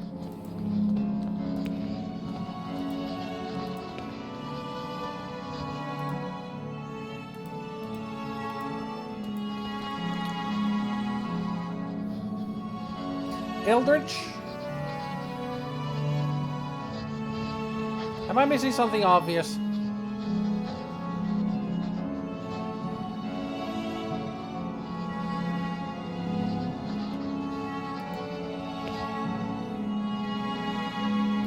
Not really obvious. Okay.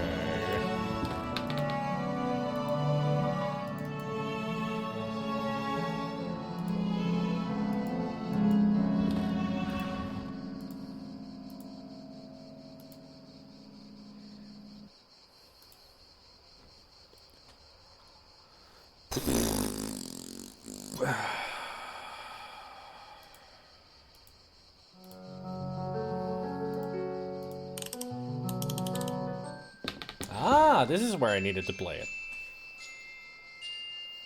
Oh, what a beautiful melody. It reminds me of my youth when I was vibrant and full of purpose. I knew my path then. Oh, may God bless you. For you have given me the sign I was looking for.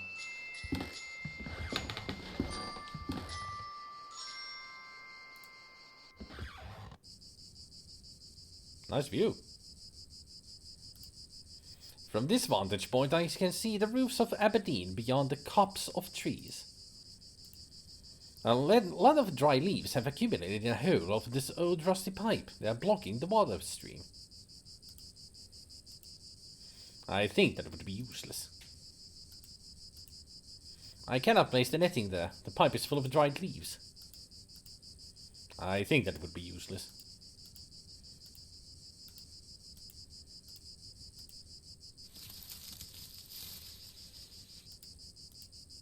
I could cut myself with the edge of the pipe.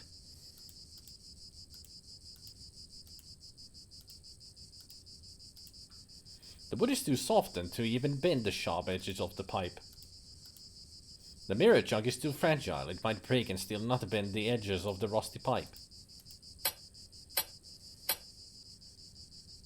I blunted the sharp edges of the pipe. Now I need not fear being cut. The net should catch anything coming down the pipe. Excellent. Now I can get the shiny object from the shower.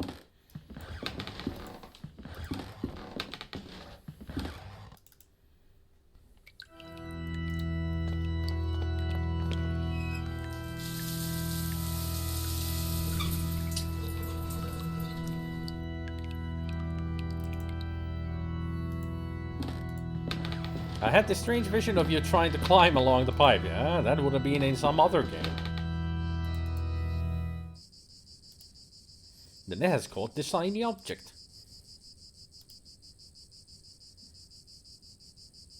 A teardrop. It's a glass tear. Probably once belonging to a piece of jewelry.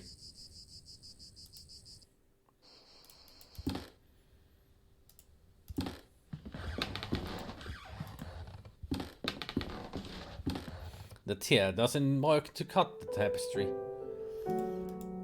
Okay. So what do I use it for then? Give it to somebody else?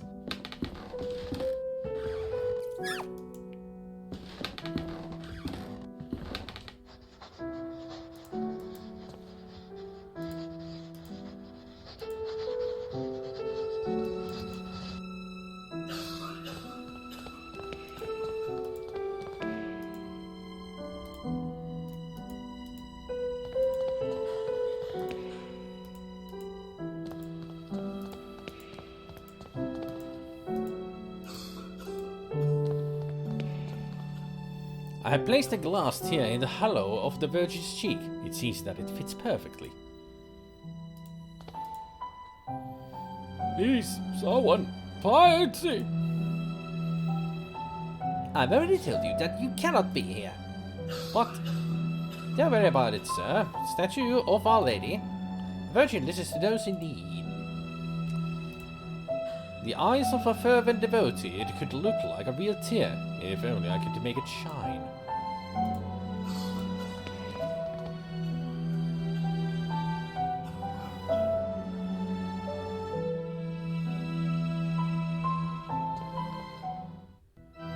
Oh, our mother is crying? Oh my lord, what does it mean? What have I done? What have we done? Please help. Help me.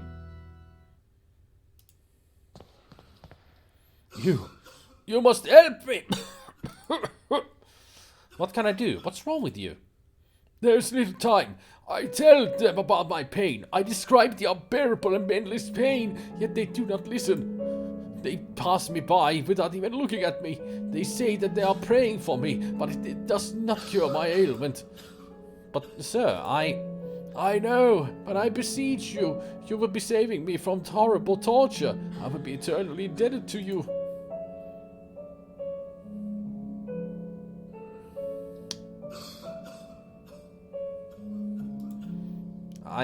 I'm very sorry, sir. I do not wish to extend your suffering, but I cannot pay for your relief at the cost of your life. You asked me to shoulder a terrible burden. I will speak to Mother Elizabeth to see if there is anything more she can do for you. I understand the magnitude of what I'm asking. Thank you anyway, sir. I mean, seriously, euthanasia? Yeah, but no.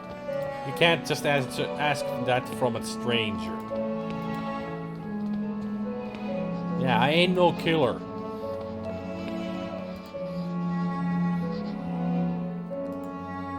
Mother Elizabeth, one of the patients has begged me to end his life. Is there anything we can do to alleviate his suffering? No more than is already being done by mortal hands, Mr. DeWitt. It is for God alone to decide the moment of his release. This is all I can do for him. Take this to him. Thank you, Mother. I leave you with your duties.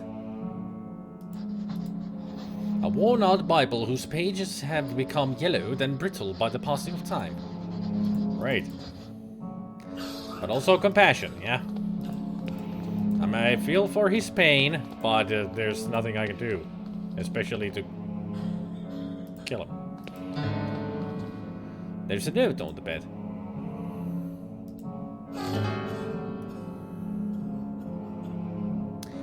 I wonder if Baldwin lies. Can't tell for sure. I mean, there's so much text here. I'm not sure if if that's what it's conveying.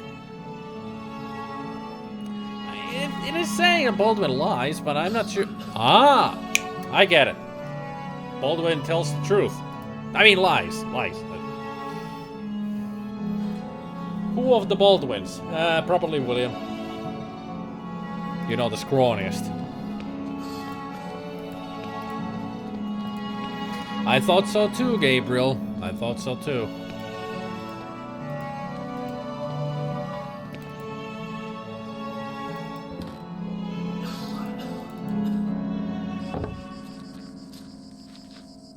Noises coming from inside the coffin.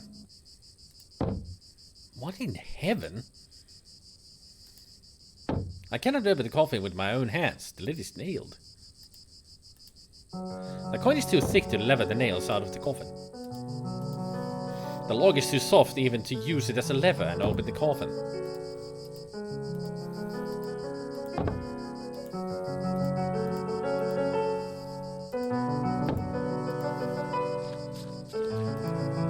A grave recently dug. There's gotta be something around here that I can use. How did he close it and nail it shut? Gabriel. If he was inside the coffin. Think before you say anything, Gabriel. Think. But it would be a badass way to kill yourself, somehow locking yourself inside a coffin. Cool thing is that the puzzle got more than one solution. It's just probably Stan. Yeah, but still Guybrush had to nail him in there. You know?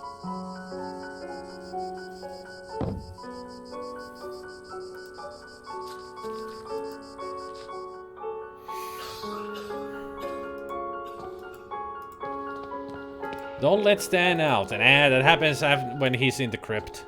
We just need to kill ourselves first. Well, if it isn't Guybrush Threepwood.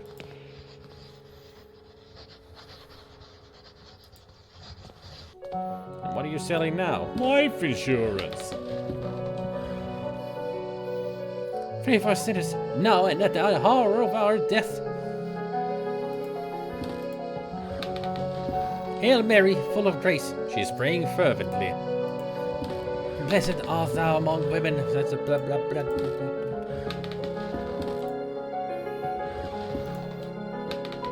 Come on, Stan is great. He may be a little bit annoying, but he's still great. Everybody loves Stan. Right? I mean, just look at his shirt. He's got great shirts.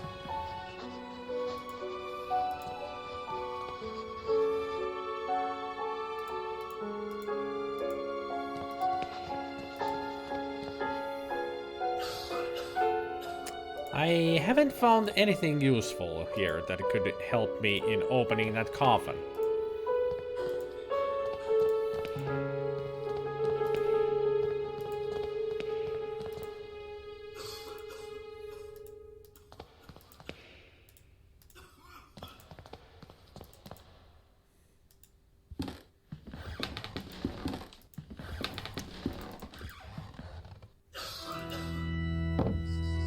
I get the feeling it's not gonna be so easy to open that coffin. An ancient blackthorn tree twisted by time and weather.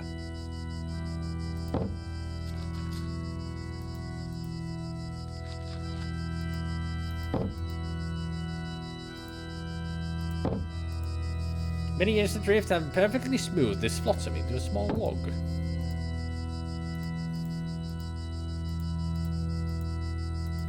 Throw the Bible at it.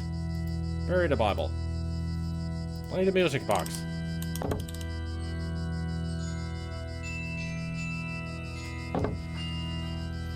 So what am I missing?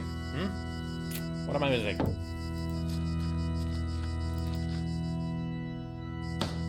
Ah.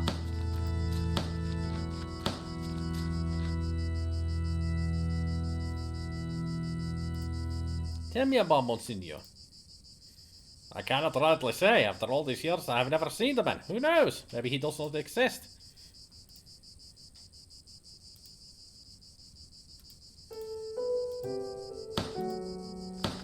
It looks like his toolbox. I wonder if there is something useful in it. I might be able to take a look if I keep it distracted.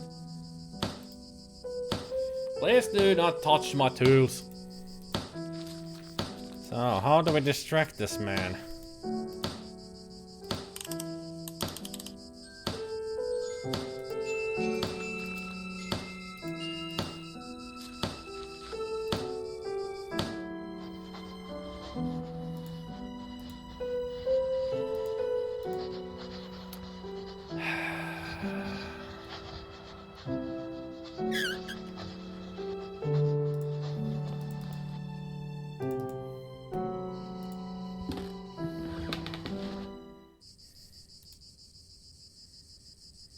If some object happens to pass through here, I think it would stay caught in the net.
How does one distract a groundskeeper?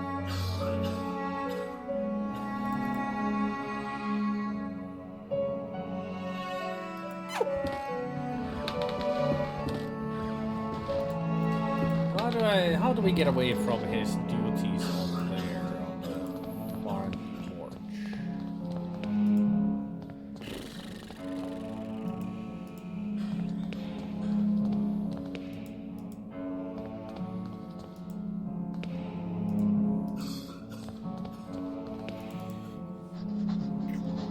I can't think of anything.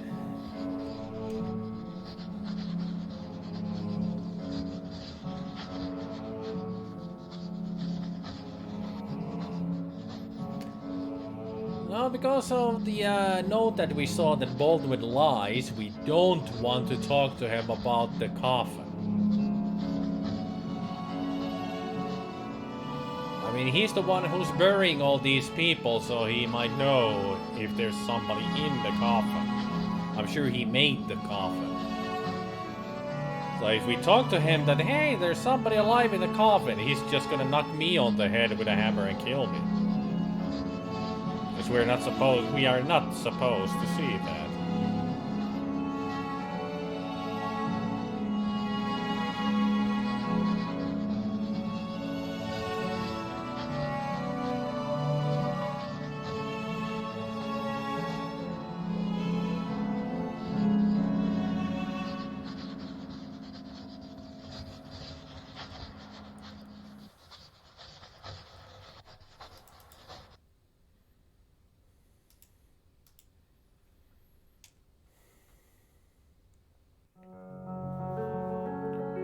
Haven't been anywhere that I can think of right away to use to distract him with.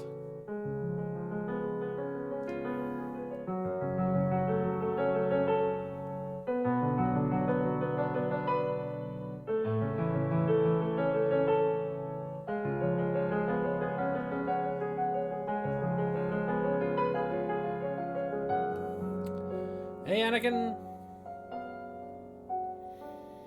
Welcome.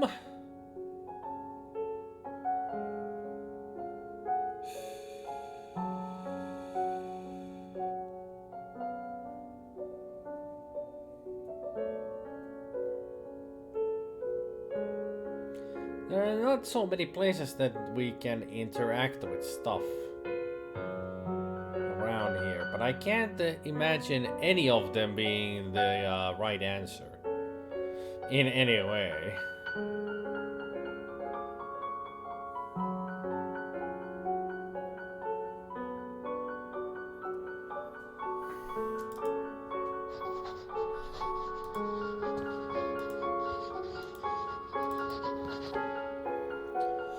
I can't think of any kind of distraction.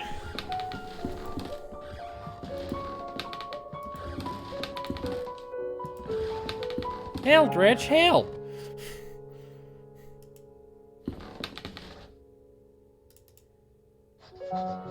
He's very talkative, that man. You mean, this guy?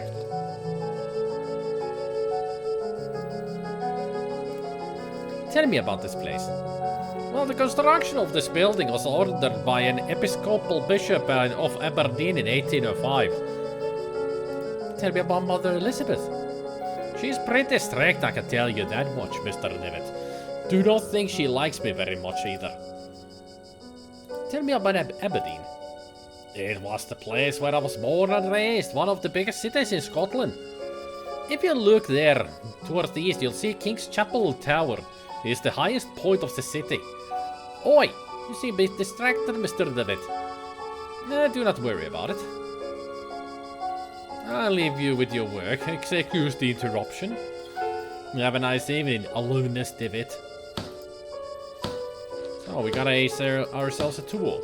It looks like this tool has been fairly used, but what for? It looks like a crowbar kind of a tool.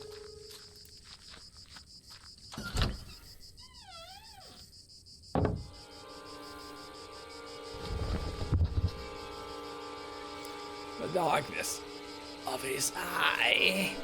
His body is petrified. He has a look of sheer terror in his eyes. Oh my god, but what has happened? Talk to me. Mother Elizabeth is trying to make him come to his senses.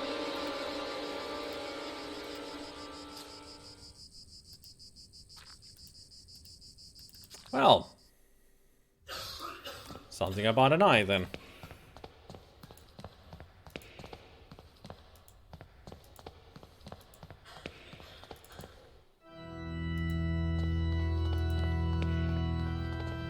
These are the papers on which Mother Elizabeth was working.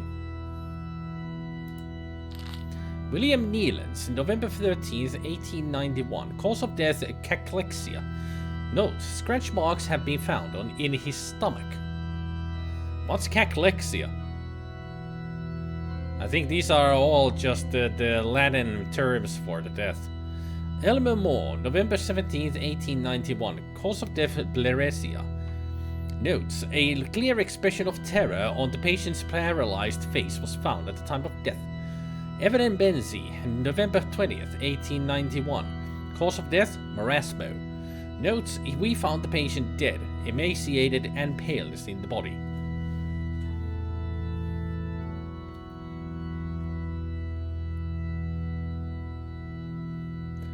So what are cachexia, pleuresia, and marasmo? Could somebody look these up?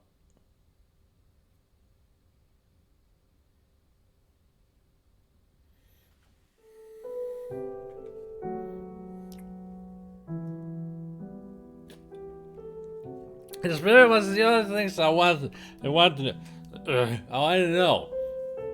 So the cachexia is ways. Okay, what about pleuresia? This is the platypus, the second one. The cachalonia is the wasted sickness. Scratch marks were found in his stomach, though. That's kind of weird. Like Hale just maybe swallowed a kitty cat. He was like, where, what out? Apparently epilepsy. Okay, so fear of paralyzed face. A paralyzed face explains the epilepsy. They're in Spanish, so no idea what those are. Okay, in Spanish. I thought that it was Latin, you know, because the doctoring and such. So what is marasmo? That is very Spanish. Marasmo. Wasting away from apathy. Okay. Theodore hating. What are you hating for? You should be loving. November 23rd, 1991. Cause of death? Typhoid fever. That's the patient of sufficient for death. Scream and shook until the opiates started taking effect. Anybody wants some opiates? Yeah, we got high. So I got high. Then I got high. Hey. This game was made by Stenius, so maybe some leaked in, maybe. Lena Ashton, cause of death, osteoarthritis. Notes during the autopsy found some strange black marks on his fingers. Maybe he was licking his fingers too much because he was eating licorice. Claude Harris, December 10th, 1891. Cause of death? Unknown. He died while he was sleeping. Good for him. Hey. Erasmus is severe energy deficiency. Okay. Nora Dunson, December 13th. Respiratory arrest. Notes?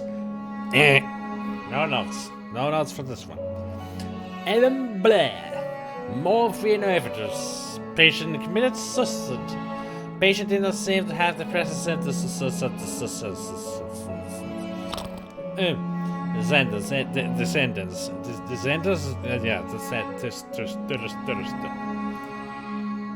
I think you made me drunk at the wrong time. Because I didn't understand a word of what I just said.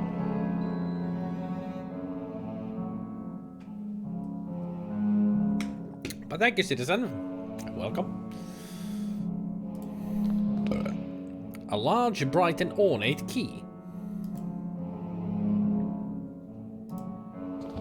The door's locked. Alright, Monsignor. Let's see what you're about. Ah, we're back at the boarding school. Don't look into his eyes. Don't look into his eyes. Don't look into his eyes. Don't look into his eyes. Don't look into his eyes. Don't look into his eyes. Every sentence has a different meaning.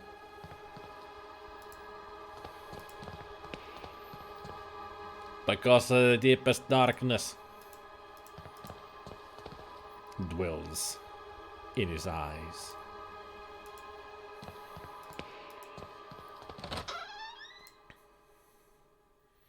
Come in, my son. Did you think you could hide these books from me? They are just classic philosophy books, father. Plato and Aristotle. Silence! Instruments of falsehood, you mean? Fallacies coming from the snake? Now, son, get on your knees and raise your arms. Ow. Apologize to the Lord!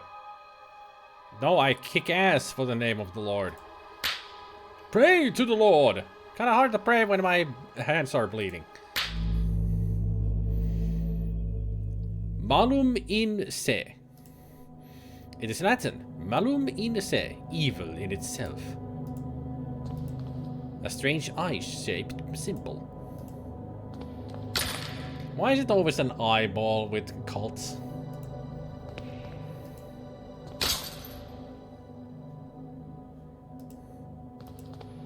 Eye of the bird. What does this mean? It's the vision that you saw, if you don't remember. It was definitely a crow or raven with the eyeball going all crazy with the psychiatrist.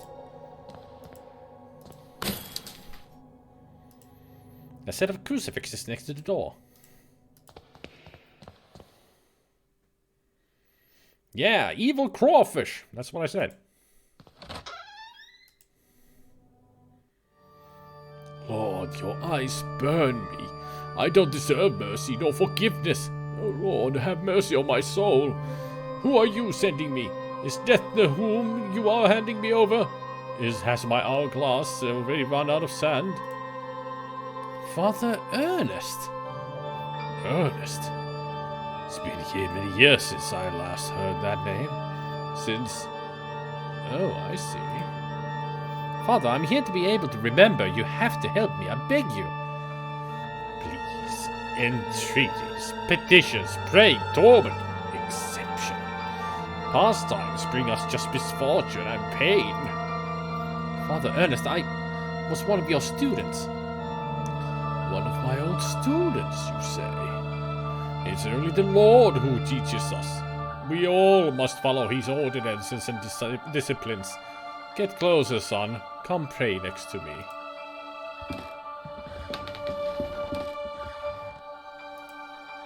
A creepy image of the Christ crucified. Inexplicably, it has a dark cloth covering his head. He has a large burn covering his eyes. He is completely blind. Despite his decrepitude, extreme thinness and paleness, I can still recognize Father Ernest. But he seems far away, like in another world. The makeshift altar is coated in a dense layer of wax.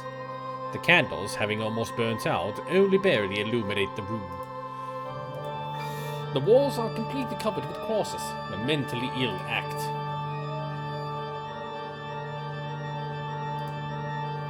Glory be to the Father and the Son and to the Holy Spirit, as it was in the beginning, is now, and ever shall be. Now, my son, tell the Lord which one is his voice, the sharp sword, the wise quill, or the delicate petal.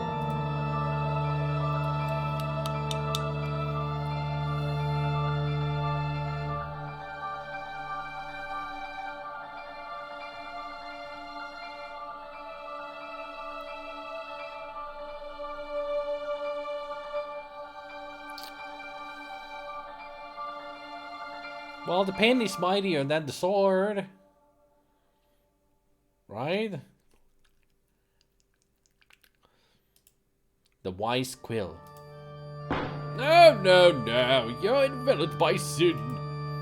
And now, my son, tell the Lord which one is his holy path, the wise virtue, the endless blame, or the blessed penance. The blessed penance. No, no, no, your soul lives embraced by the darkness. And now, my son, tell the Lord who are you, the faceless pilgrim, the gate guard, or the lost seer? See man. See man.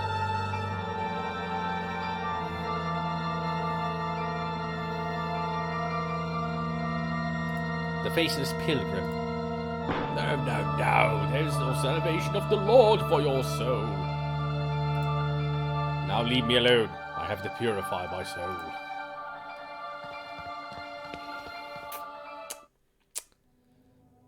I don't think I did well there. The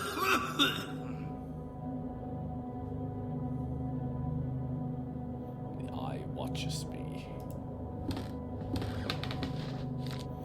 Dear God in heaven, I feel for you, your light is in my eyes, I will burn them for you. Dear God in heaven, I feel myself in you, your eyes are in my soul, I will burn it for you. Dear God in heaven, I feel myself in you, your sword is in my hands, I will burn them for you. Dear God in heaven, I hate myself in you, my blame is in your heart, I will burn myself for you. Somebody's gone nuts! I know you are there. You didn't hear me. Get out of my room. Despite being blind, he preserves good hearing. I must be more careful when moving.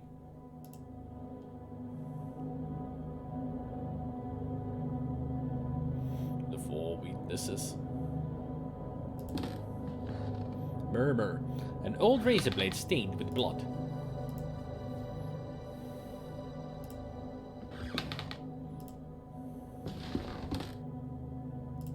I don't think there's anything else in the room. Why did things drop from the ceiling? Yeah, there are the crosses.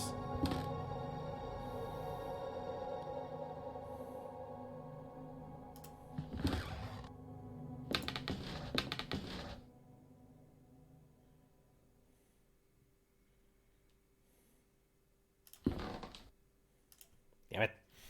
I was trying to talk to him. Oh well, at least I got the razor blade. And I know how he blinded himself then, if not burning. He's been using a razor blade to do something nasty. Well, at least now we can get this tapestry out of here, so we can see what's behind the tapestry number 3. I wouldn't be able to cut this so thick tapestry using just a razor. My hands wouldn't have enough strength. Using the wooden stump as a handle, I can use this to cut.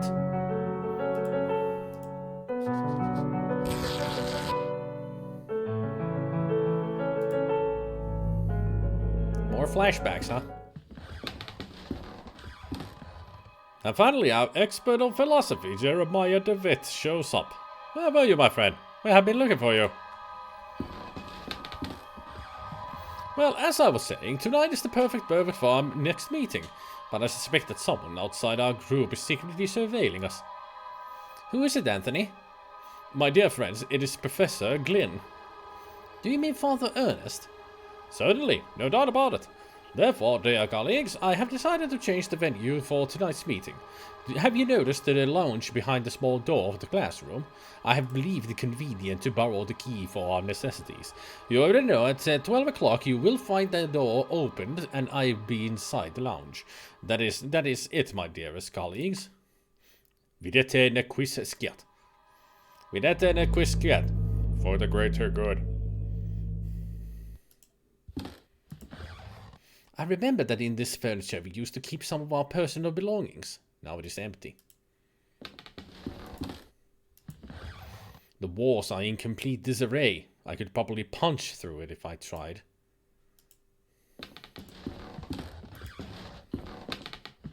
I remember that this is the bed where I used to sleep when I was a student here.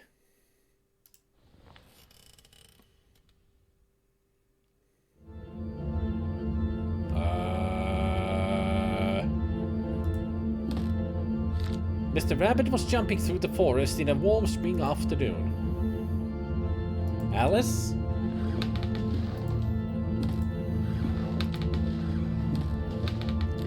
When going through a bush, Mr. Rabbit ran into Mr. Wolf, Mr. Vulture, and Mrs. Snake, who were having a heated argument.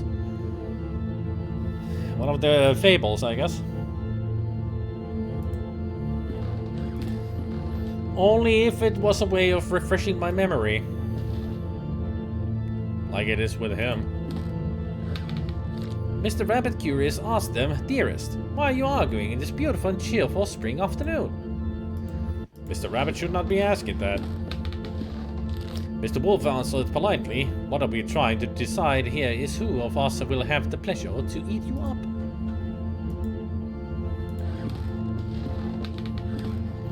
Mr. Rabbit, really scared, said, "But I do not want to be eaten. I want to live."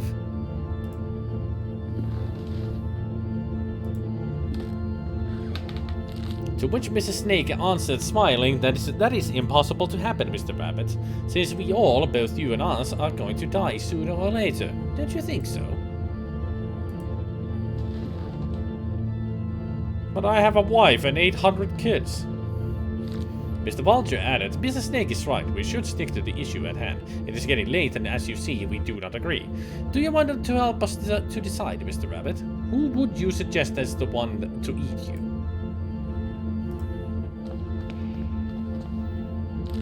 After thinking about it for a while, Mr. Rabbit came up with an idea and carefully said, "I got it. Why not to organize a race?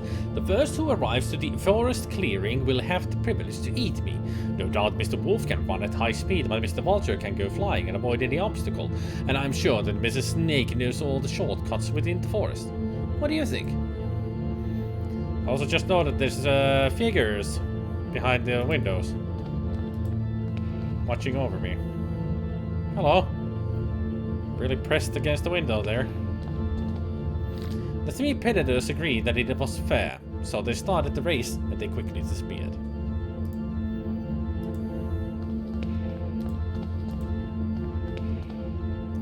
Mr. Rabbit, happy to trick them, started running at high speed in the opposite direction of the predators who, eager to prove their worth, didn't realize the trick.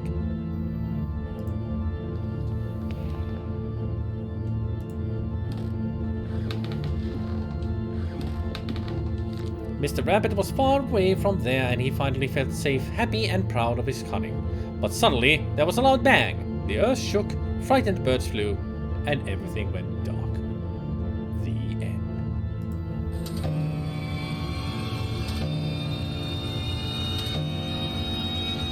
I'll be leaving now, Mr. Rabbit. An impossible love!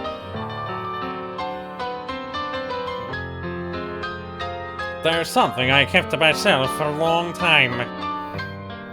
And the thing is that I love you. I've always loved you.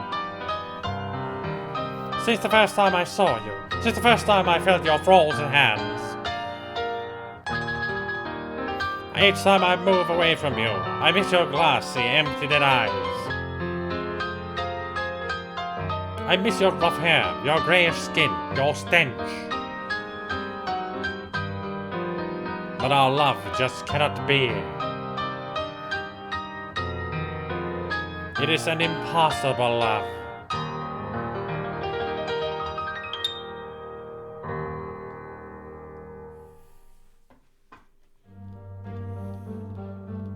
No, not again. How long have I been sleeping? What was all that about?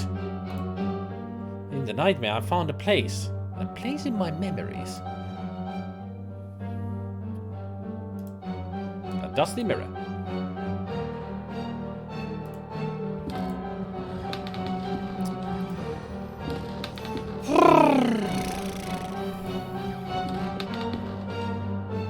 You, sir, have a very disturbed mind.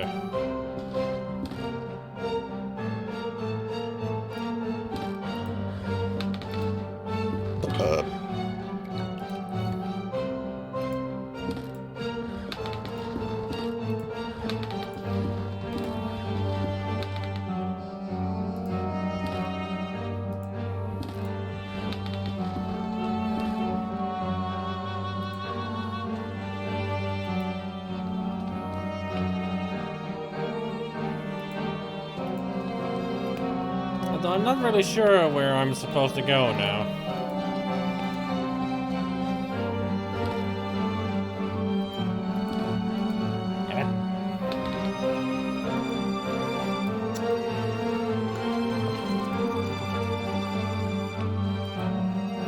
I should have followed where the path was leading me, shouldn't I?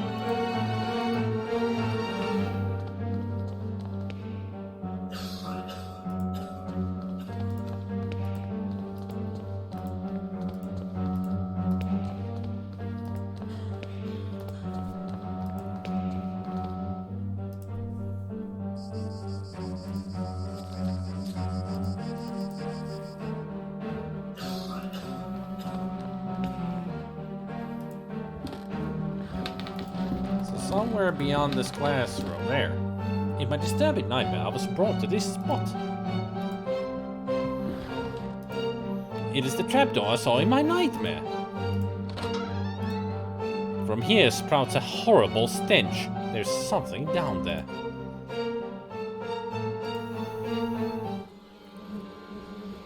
Did you see? Did you see? It was there, just in front of me.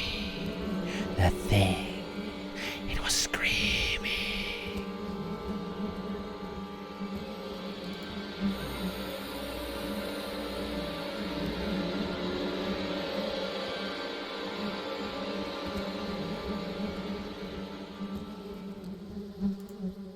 He's dead. His face is contorted in an expression of abject horror. The stretchers used to carry the corpses here. Who is behind all this? Well, judging from the silent movie that we just saw, Baldwin. The decayed corpse of a young woman. It seems as if she had been devoured by an animal. The walls are splattered with dried blood.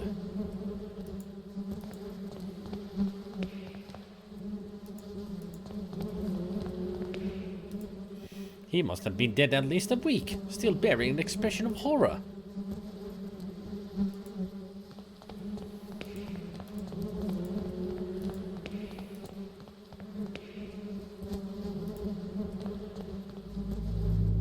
This is fine. It's all fine. Punctual as always, Divot. Now all that remains is to introduce our guest. You may come in now, Professor. Father Ernest!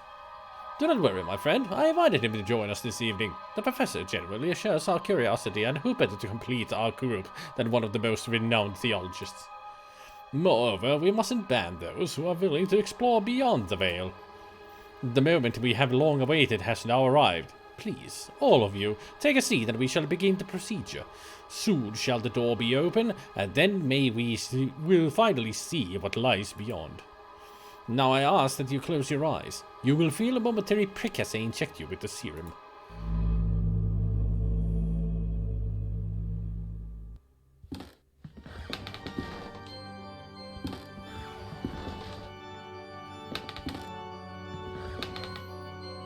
Even after all these years, I have not forgotten your voice. You are the fourth witness. I remember now what happened. What is that we saw? The eye of the bird, Malu Minse. What happened to us? What is it that we witnessed? You must tell me. You must make me understand what my mind cannot fathom. It was our curiosity that damned us. We opened that which should not be opened. In doing so, we shorn the veil that separated our world from his. In seeking vision, we were ourselves seen by the eye of the bird. It remembers us, it looks for us, it calls us from its dark nest, from its abominable lair. All these years I have attempted to return to it, but I have no strength left. These poor wretched creatures are too fragile. They lack the sight to return. Not one of them has. Only us, the four witnesses. Who are the other two? Where are they? They disappeared as you did. I haven't heard from any of you. But I was... Oops. Bad finger. Bad finger. Nothing remains. All that is left is surrender. Surrender to him. Gravely have we sinned, and now our only absolution is to burn in the flames. Oh, shit. Malum! In! Say. Mortis. Mm-hmm. Ah! Well, Baldwin did come in and kill us. I guess.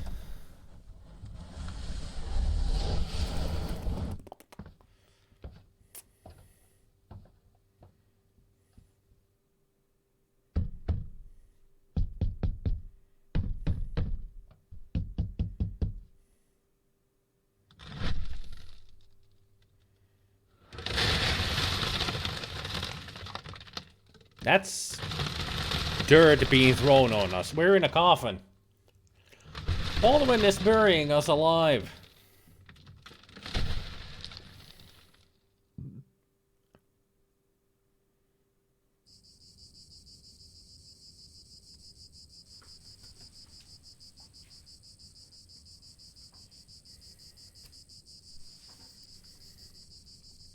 The adventure continues in episode 3. Oh, right.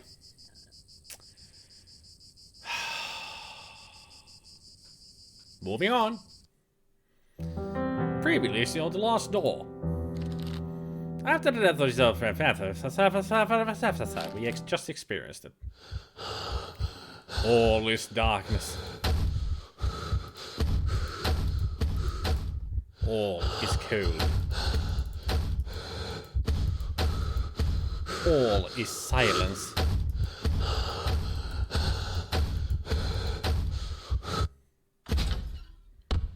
Ah. We're free. Panicking is a bad idea when you have limited air. Yep.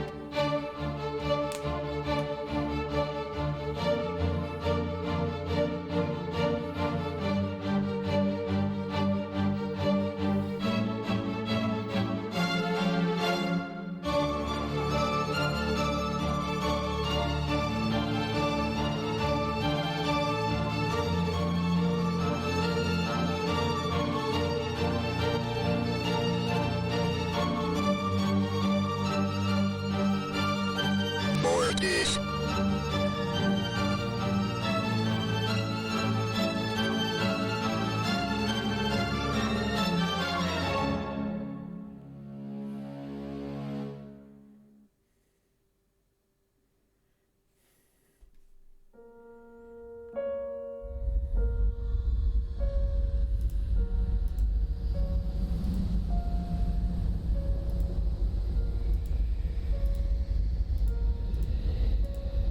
Are you covering your face with your other hand or are wearing a gas mask? It's hard to tell.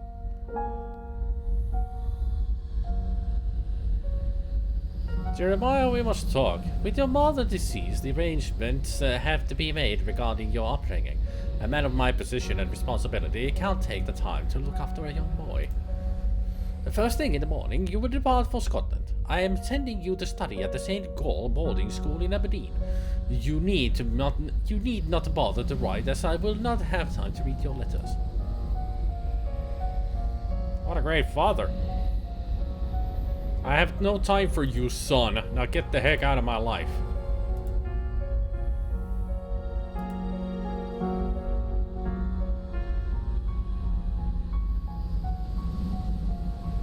Still no letters for you, David. Please, do not persist any further.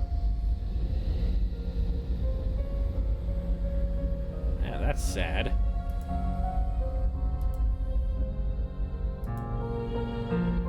Still, I think that's gotta be some kind of a gas mask that he's wearing. Looks like it. Pleased to meet you, my new classmates. And who is that?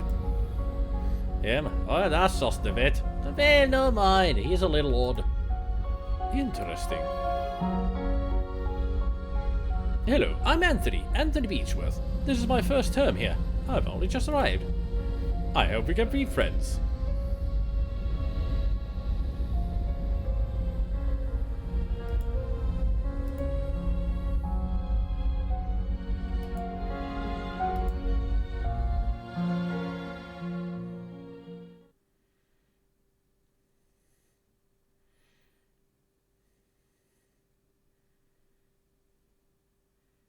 What is happening? The 4 witnesses, number 4. I wonder how it got in my pocket. A ticket to see a play called The 4 Witnesses. A shiver runs down my spine when I look at what could have been my eternal deathbed. There's a lot of blood on the ground, so my head is pounding. I feel so weak and thirsty. If I don't drink water soon, I will faint. Dear Lord, where am I? Eyes close, ears muffle, and voices hush in the land that loves silence.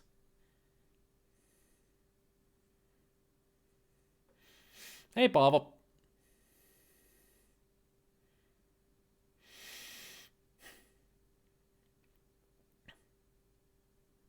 You're one of your favorite games overall.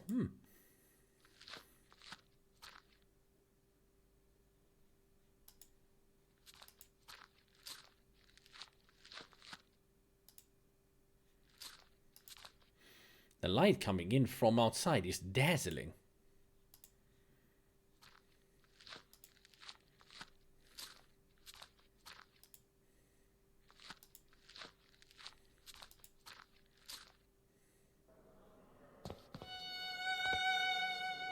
I'm in a city. Is it Aberdeen? How could I have escaped? I don't know. I can't see anything beyond this wall, but the dark facades of buildings on the far side. I mean, last that I know, you were buried alive. Cheapest potatoes in town. Young man, could you please tell me where I am?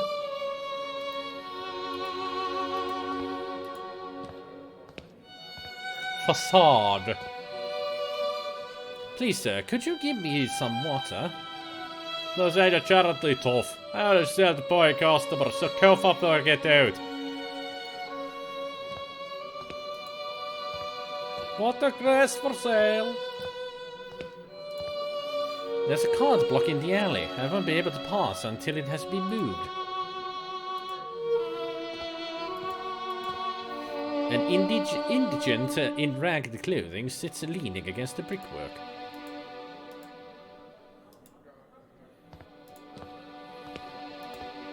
The young man sleeps under a filthy blanket.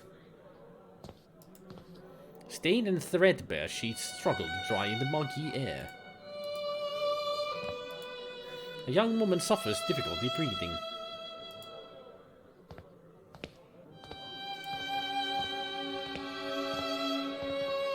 Please, I need water. Get out of here, drunk. There's a man staring at me from amidst the crowd. Something in his countenance seems strange to me.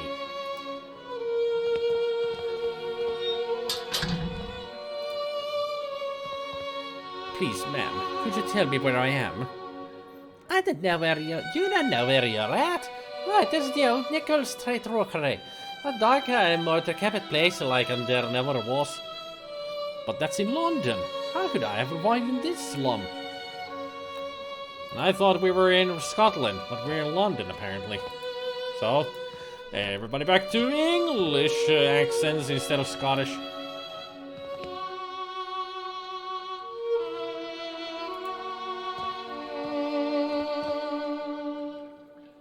The stench from this sewer drain is nauseating.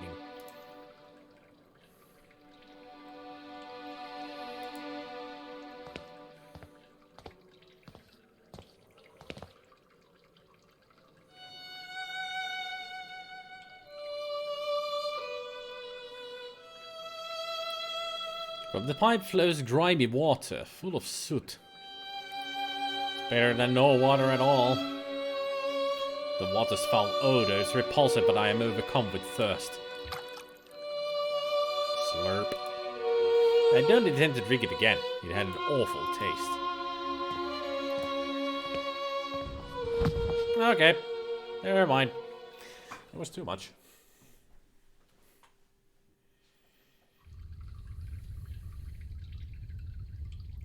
I must have fainted. It is dangerous being no nickel at night. I should make my way out as quickly as possible. What are we to worry about? We ain't got no money. The stench from this sewer drain is nauseating. At least now we can walk better. From the pipe flows grimy water, full of soot. I don't intend to drink it again.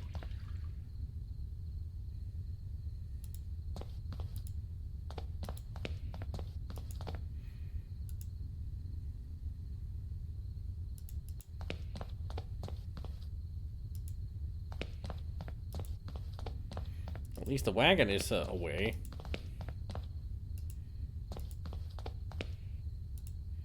Mooskies, you gotta play this through. Gotta watch VODs at least if I can't catch it. Do evening shift at work. Yeah, I'm gonna play this through. Yeah. I mean, I'm already at episode 3, so one after this. It all depends on how long this will take. I might probably have to play the game through to the end tomorrow. Yes, it's Friday, but I'm gonna play tomorrow. Herr Dr. Wakefield is here to see you, mein Herr. Show him in, Herz.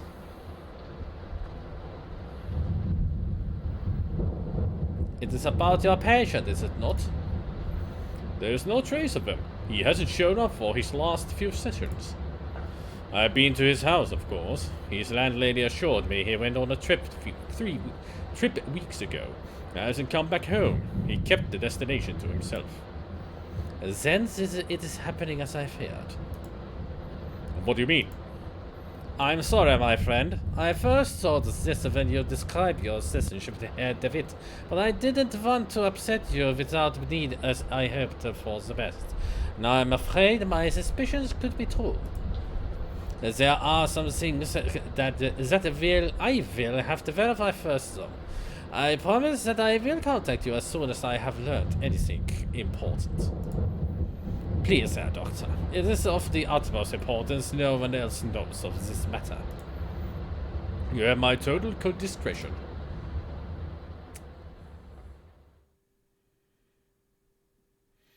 Episode 3. The 4 Witnesses. Sure took a long time to show the title. I feel like I had been walking these streets for hours. Surely I must be close to finding my way out of this labyrinth.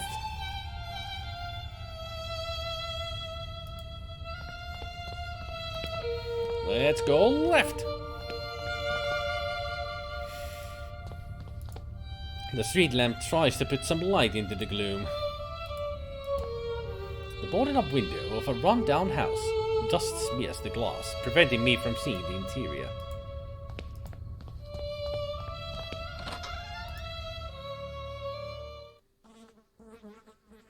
Oh great, we found a butcher's shop. A rank piece of meat hangs from the ceiling.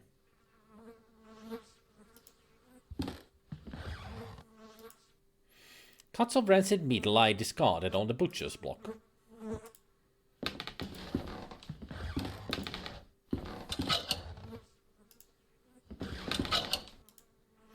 A metal plate is planted in the wall. If I didn't know better, I'd say it was a bolt hole.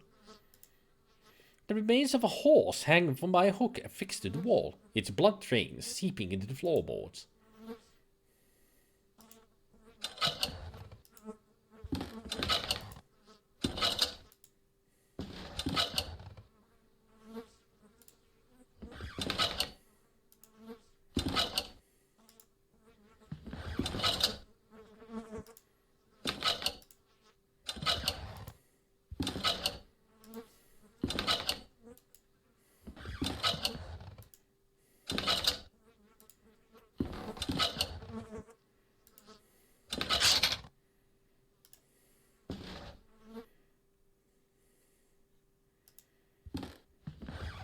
Rusted out drums, empty. This machine is old and in disrepair. It appears to be some sort of filtering machine. Despite its condition, it seems to have been used just recently. A bottle of gin. It's empty, but it may be of some use.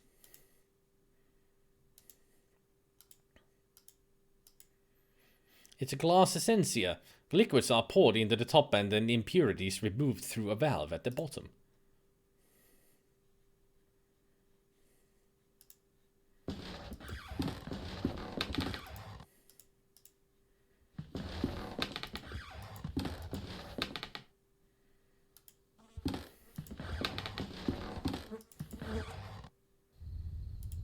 So I guess I did a good by going left first.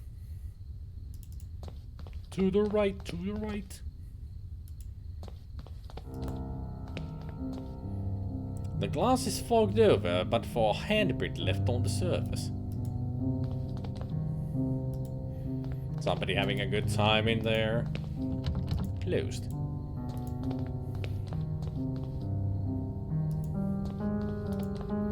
It's just rubbish. Rotten scraps of food and discarded papers.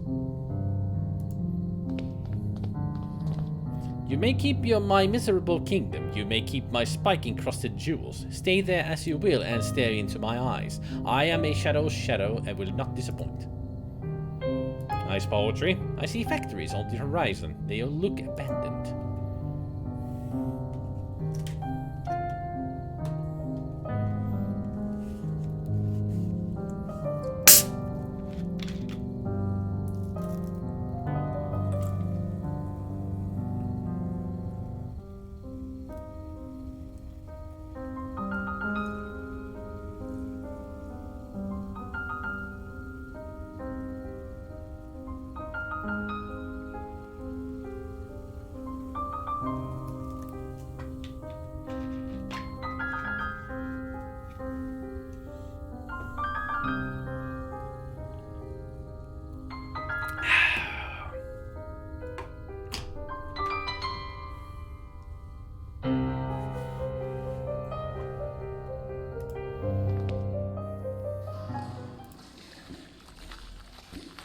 The letters seem to have been inscribed with an oily rhyme. It reads rats.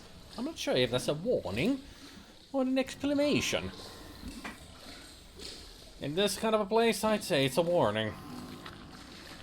The sewer is flooded here with an ankle-deep pool of water. Patches of oil swirl on its surface. I collected some of the oily water in my gin bottle.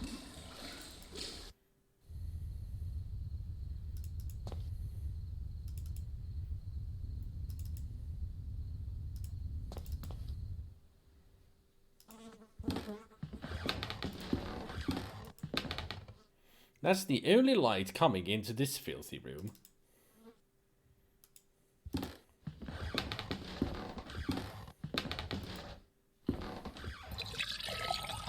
I poured the contents of the bottle into the essentia. The oil floats on the surface. When I open the valve, I will drain the water until all of the water has been removed. That's it. I've extracted all of the water. Only the oil now remains.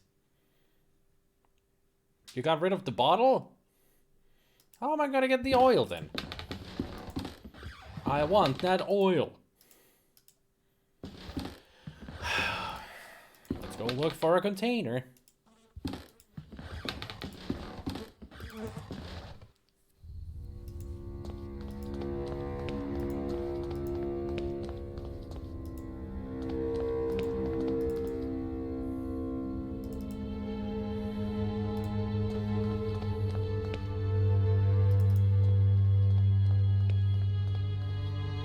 The gate is left shut. I can't open it from this side.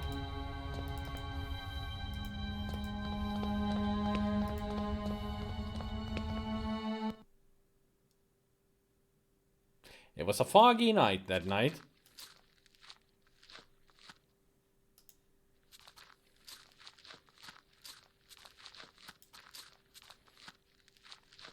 For some reason, I'm suddenly expecting to hear sirens.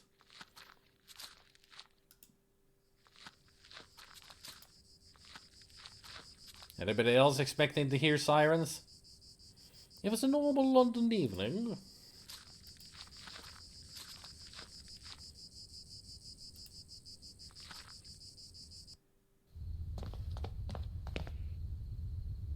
I got lost in the fog. If I am to make my way through, I will need to orient myself somehow.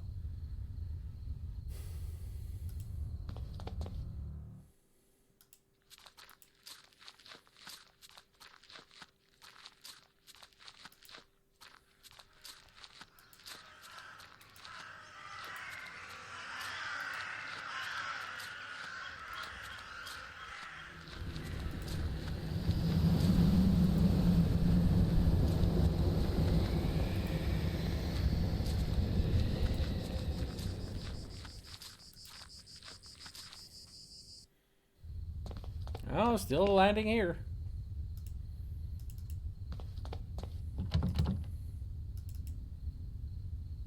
So how do we disorient ourselves? Huh. Oh. Gentlemen. Mental Jan. Okay, bye. A rusty old oil lamp sits empty in the corner. No, it doesn't belong to anybody. You're welcome to take it if you like. I'm not sure what good it'll do you without any oil, though.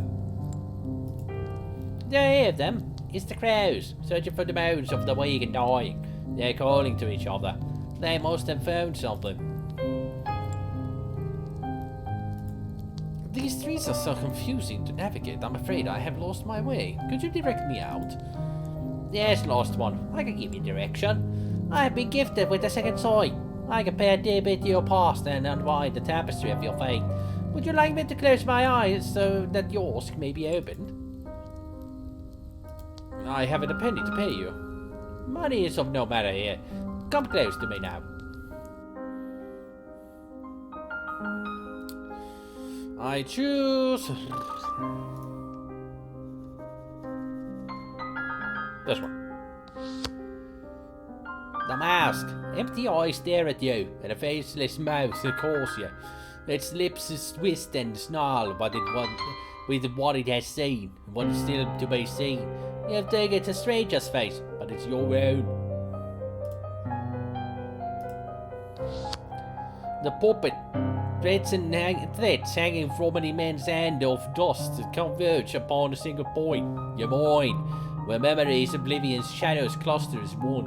It is your friend and foe, your home, and your prison. The scream, it begs you to escape. Mute, it screams, it shrieks your lost name. Sharp, painful, and burning. Its voice is one you know. I don't understand. What does it all mean? I cannot pick these ones. The threads you have woven in destiny are too tight, child. But you will, oh yes, you will. It's not for me to say, but for you to discover. Remember that in the fog we see only what is closest to us. The bird remains in the distance. If you wish to leave, you must follow the path of the bird. No more direction can I give. I'm following a man. He must have passed this way. And how is that man? Tall, well-dressed, red-haired, and a cold look in his eyes. The nightmare of which we don't talk about. All of us, asleep or awake, have seen that man at some point. Please tell me how to get out of this place.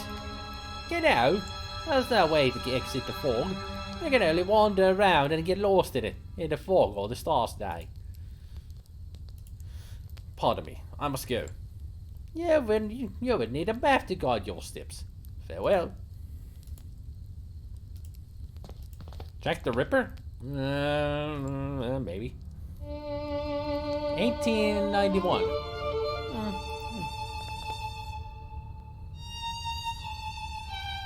Well, there's the man. Still escaping from us, huh? Well, I'm gonna go check this way first, then.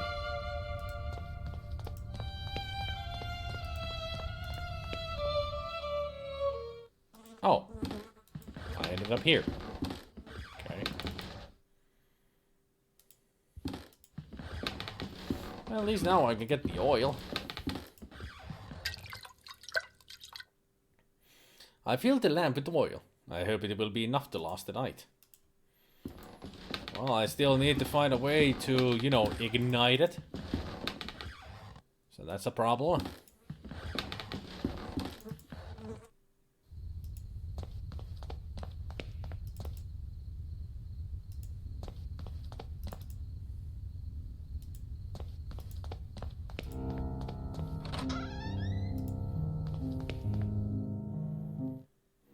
Anybody else get the feeling that he's leading me to problems? It's very dark. I didn't dare to go on. Yeah, see? Still need to figure out how to light this thing.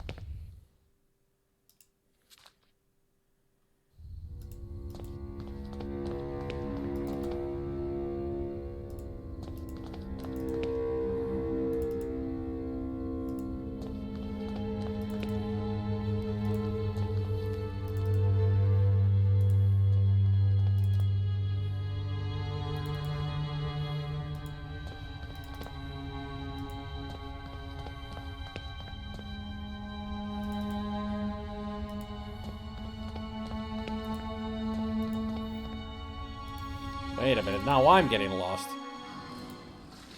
Where did I come from? Where did I go? There's not enough light for me to see. Lord only knows what I might stumble into.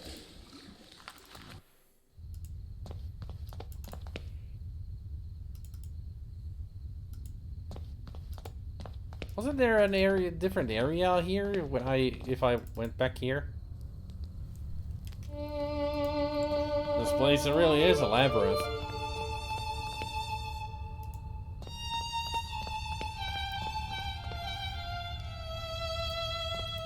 I mean, this surely was a different spot. Like with the street lamp. But now that street lamp area is gone. Oh, there it is. Can I use this on it? No.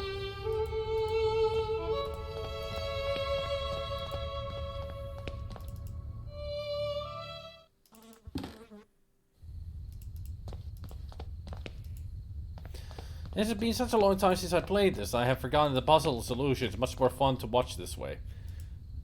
Well, there's always Eldritch to ask for solutions.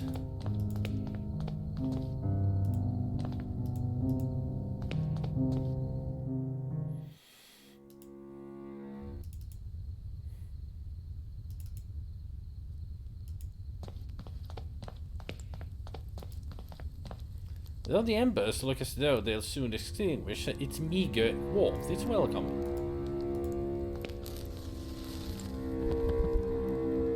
There we go. Now let's go to that spooky church. Chapel.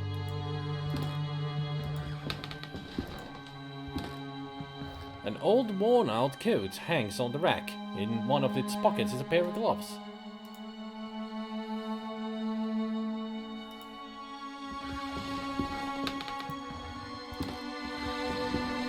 This portrait of a gentleman with a distant look seems vaguely familiar.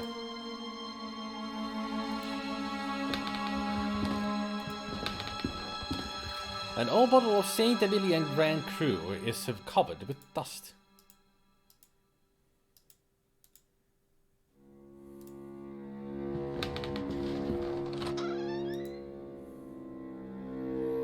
Okay, that leads to a back alleyway or something. I want to go upstairs then.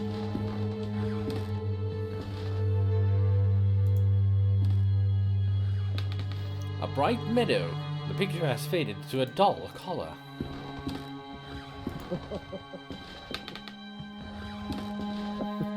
The sitter is a strikingly beautiful young woman. Her features are sharp and aristocratic. Anybody else hear that creepy laugh?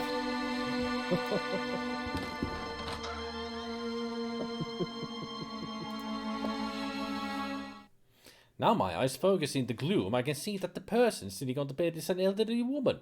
She's just dressed up as a young girl for some reason. She appears not to hear or see me from here. I would need to get closer if I am to explain myself. A portrait of a beautiful young dancer. My reflection stares back at me through the grime. An old wardrobe. The wardrobe is locked. There is something amongst the embers. I can't put my hand in or I will burn myself. A spherical piece of metal. A doorknob?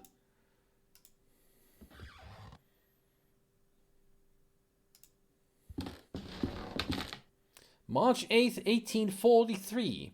I'm exhausted. Father made me rehearse today for 8 hours. By the end, the music wavered with his trembling hands.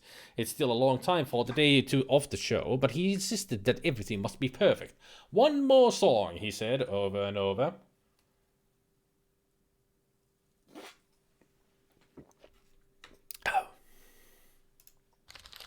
March 21st, 1843. Father got really mad at me and he started to shout when, after many hours of rehearsal, I said that I wanted to get out and play a little bit in the street.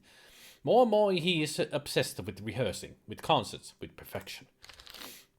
April 3rd.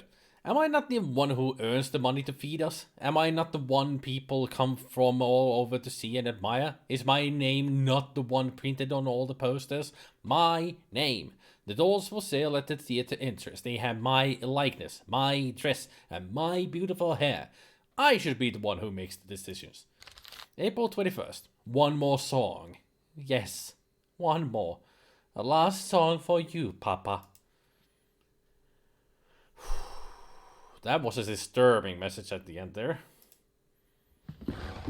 No, I don't want to dance and sing anymore. It's enough for today. I want my lemonade. I want to play.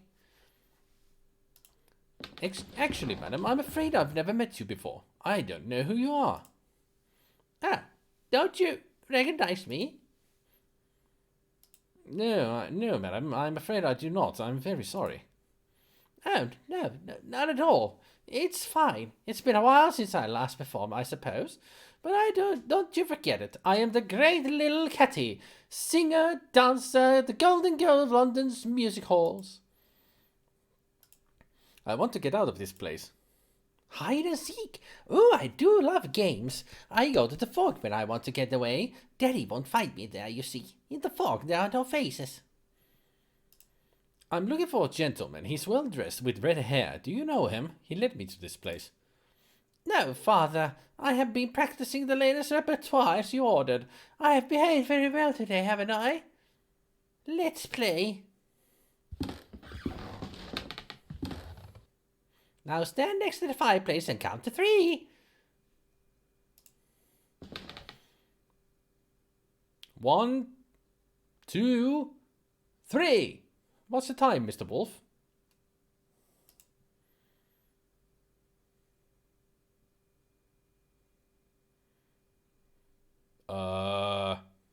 Game? Something supposed to happen?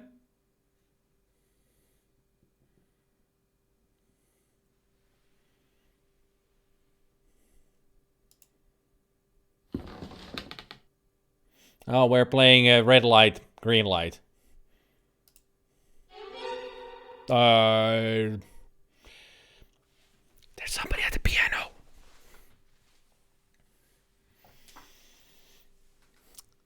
Surely nothing weird will happen here. 1, 2, 3. What's the time, Mr. Wolf?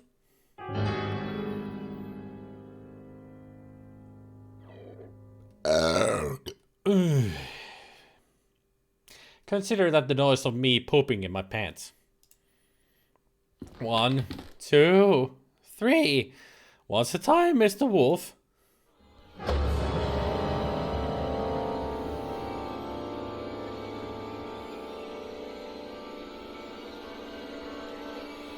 Like I said, the last entry in the diary was the most disturbing one.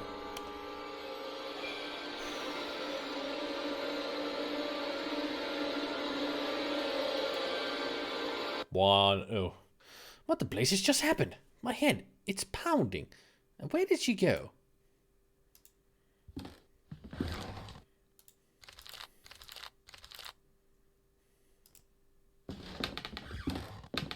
The pile of things on the floor after Catty's disappearance. There is a mask. It's a porcelain mask. It broke when it fell. The distorted features. There's a grotesqueness to them. I don't like to look at it. And look, underneath the mask, a photograph. It has a note. Little Catty Show. There is a girl lit up by a spotlight in a music hall singing to live piano. Why did we take the mask? I don't see why we would use this here.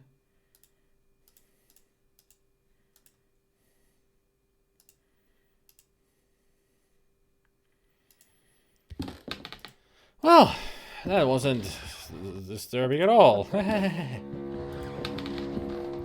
Speaking of a portrait of a middle-aged man. He seems troubled.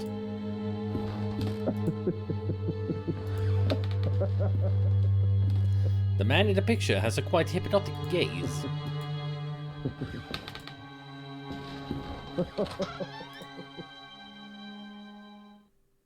I'll go to the laughing room last.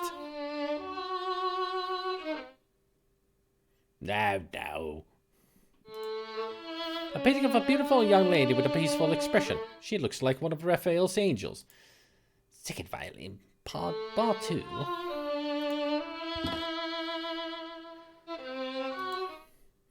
The wallpaper is torn.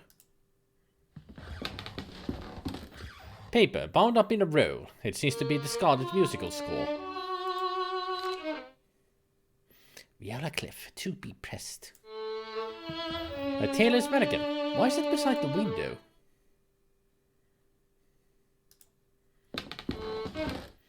Oh, now, did I not pray enough? Have I not written faithfully every last note you screwed into me? Middle C up to A, measure, G up to C, tied, F, second violin bar 2, middle C up to A, double note E, G, C. Now, this was supposed to be a masterpiece. Viola C, up to an octave, and then up to G. What? What do you think you are? Are you blind, man? Can't you see that I'm creating the angel's voice? The work! C to A, an octave higher. A fragile voice flutters around the strip. No. Hands swallow you, laugh at you. I lost it again. Are you alright, sir? My inspiration too is lost, quite lost. In the fog, the notes moan. Just her. Who was she? Oh, beautiful Daphne. The best soloist that a composer could have. The voice of an angel. What made my music possible? She would stand there by the window. The wind caressed her cheeks. It danced in her golden hair. Her dress glowed like an ember in the dusk sun. What happened to her?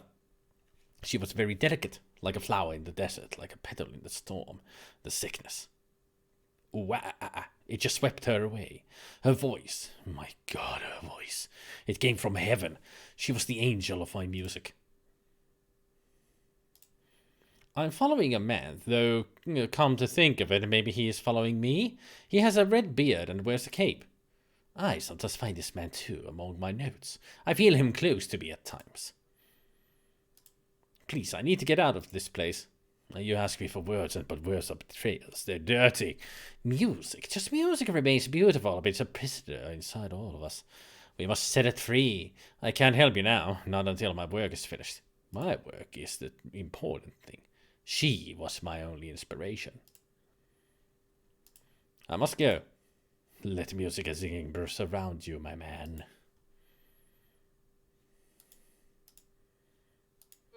I wrote a score of music. There are so many deletions and corrections that it's impossible to read. Those old scores. Dull, devoid of grace. Get them away from me.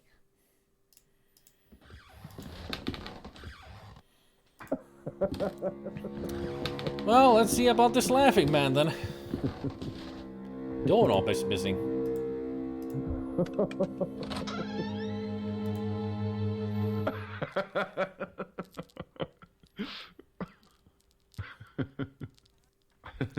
Must be a really good joke book. Wooden planks are blocking the window. I can only see part of the outdoors. A big wall mirror. It's so covered in dust I can't recognize my face, though. The laughter is coming from behind the curtains. I can faintly see the outline of a figure on the other side.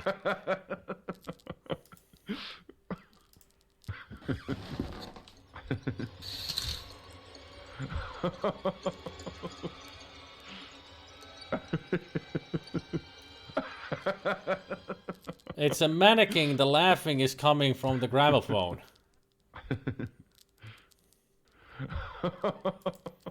It's a porcelain doll with lifelike proportions. The face has been removed, leaving her featureless, but its wig shines brightly as though of human hair. The record is scratched. It's repeating on loop. That's better. And that's much better.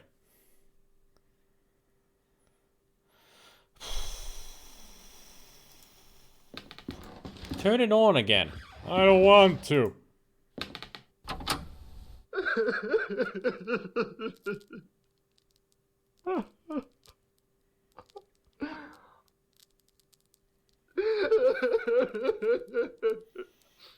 Is this like record of human emotions?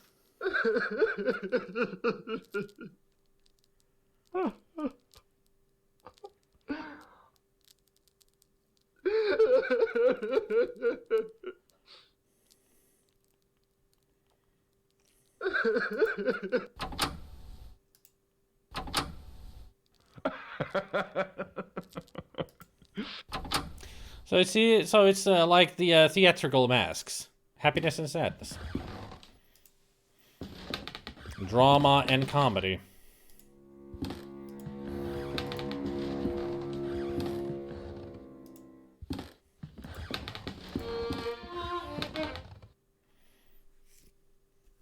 Dot dot dot.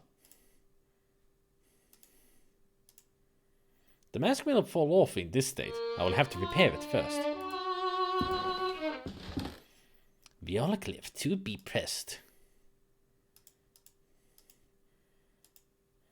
Let music and around you, my man. So, I wonder where we can find something to fix the face with.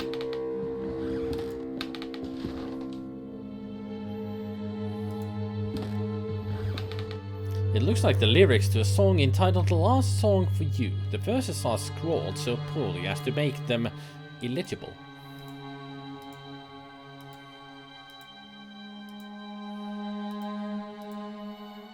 This piano is so dusty, I dare say it hasn't been played in years. I wonder if it still works.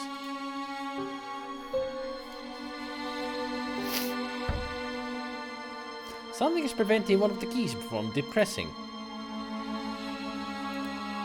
There was a key hidden under the key. Okay.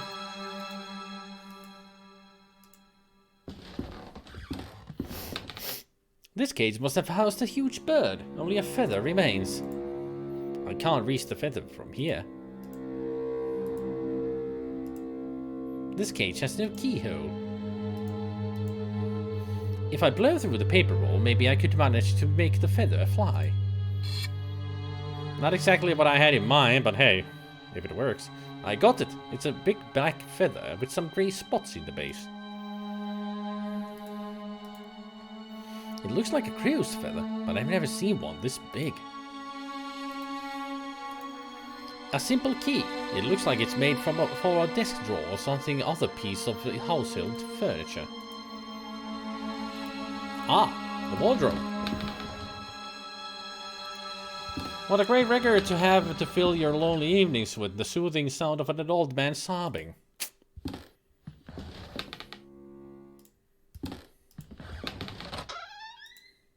There's an elegant scarlet party dress inside. There's nothing else in the wardrobe.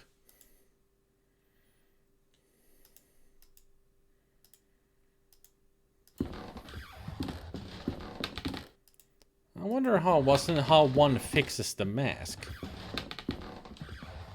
I wonder what one does with the feather. I wonder why I talk about myself as one.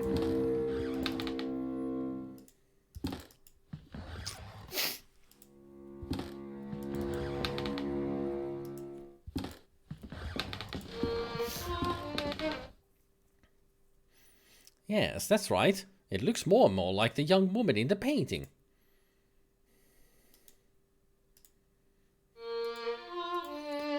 So all I need is just a mask. A painting of a beautiful young lady with a peaceful expression. She looks like one of Raphael's angels. Why not Leonardo or Donatello's?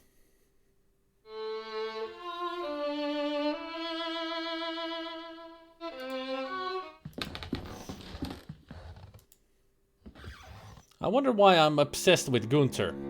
Only you can answer that, Goblin. Only you can answer that.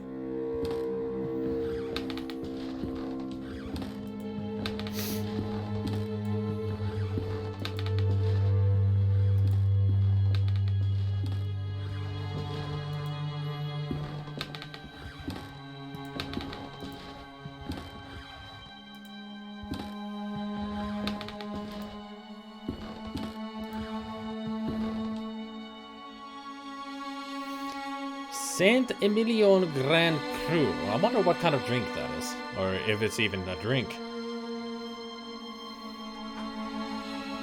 Pig Crush sounds like a gory drink. Like pork soda. Ugh. Hey, Rebix. Could somebody look this up if this Saint Emilion Grand Cru is like a real thing?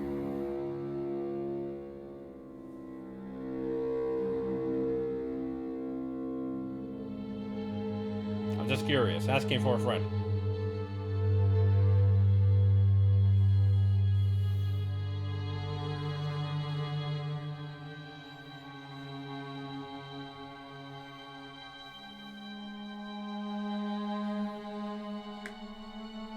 It's a wine, okay?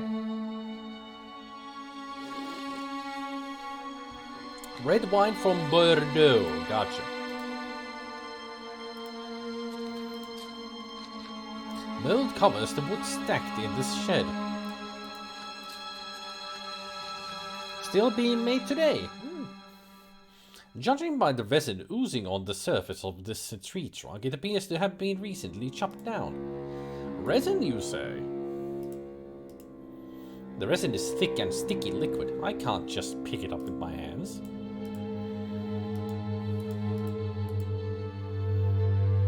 I managed to coat the feather with the resin. I have stuck the pieces together with the resin. This face, it reminds me of a girl from one of the paintings.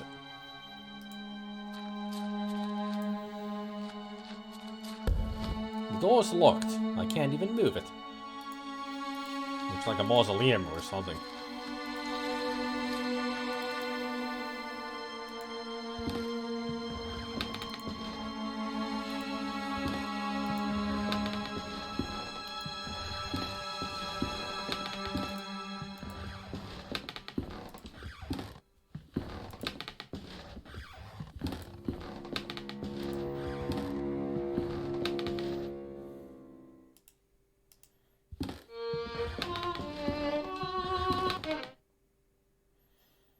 Daphne, you're back.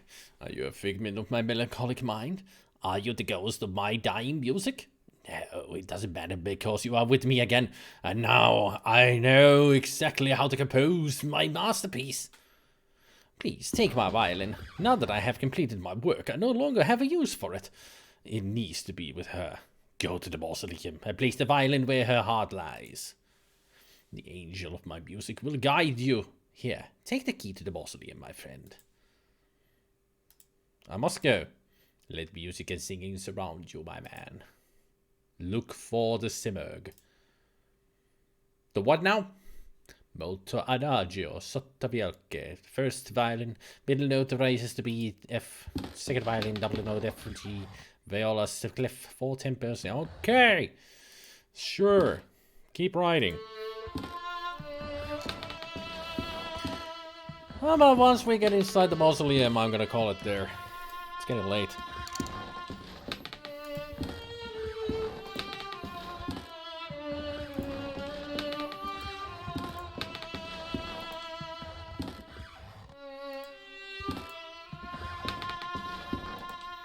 Or maybe even before we get to the mausoleum. How about I stop it here? I think this is a good spot to end the stream. Man, what a good game. Woo! I've really found some gems these days, haven't I? Bad dream games, these. Woohoo! I'm enjoying myself a lot.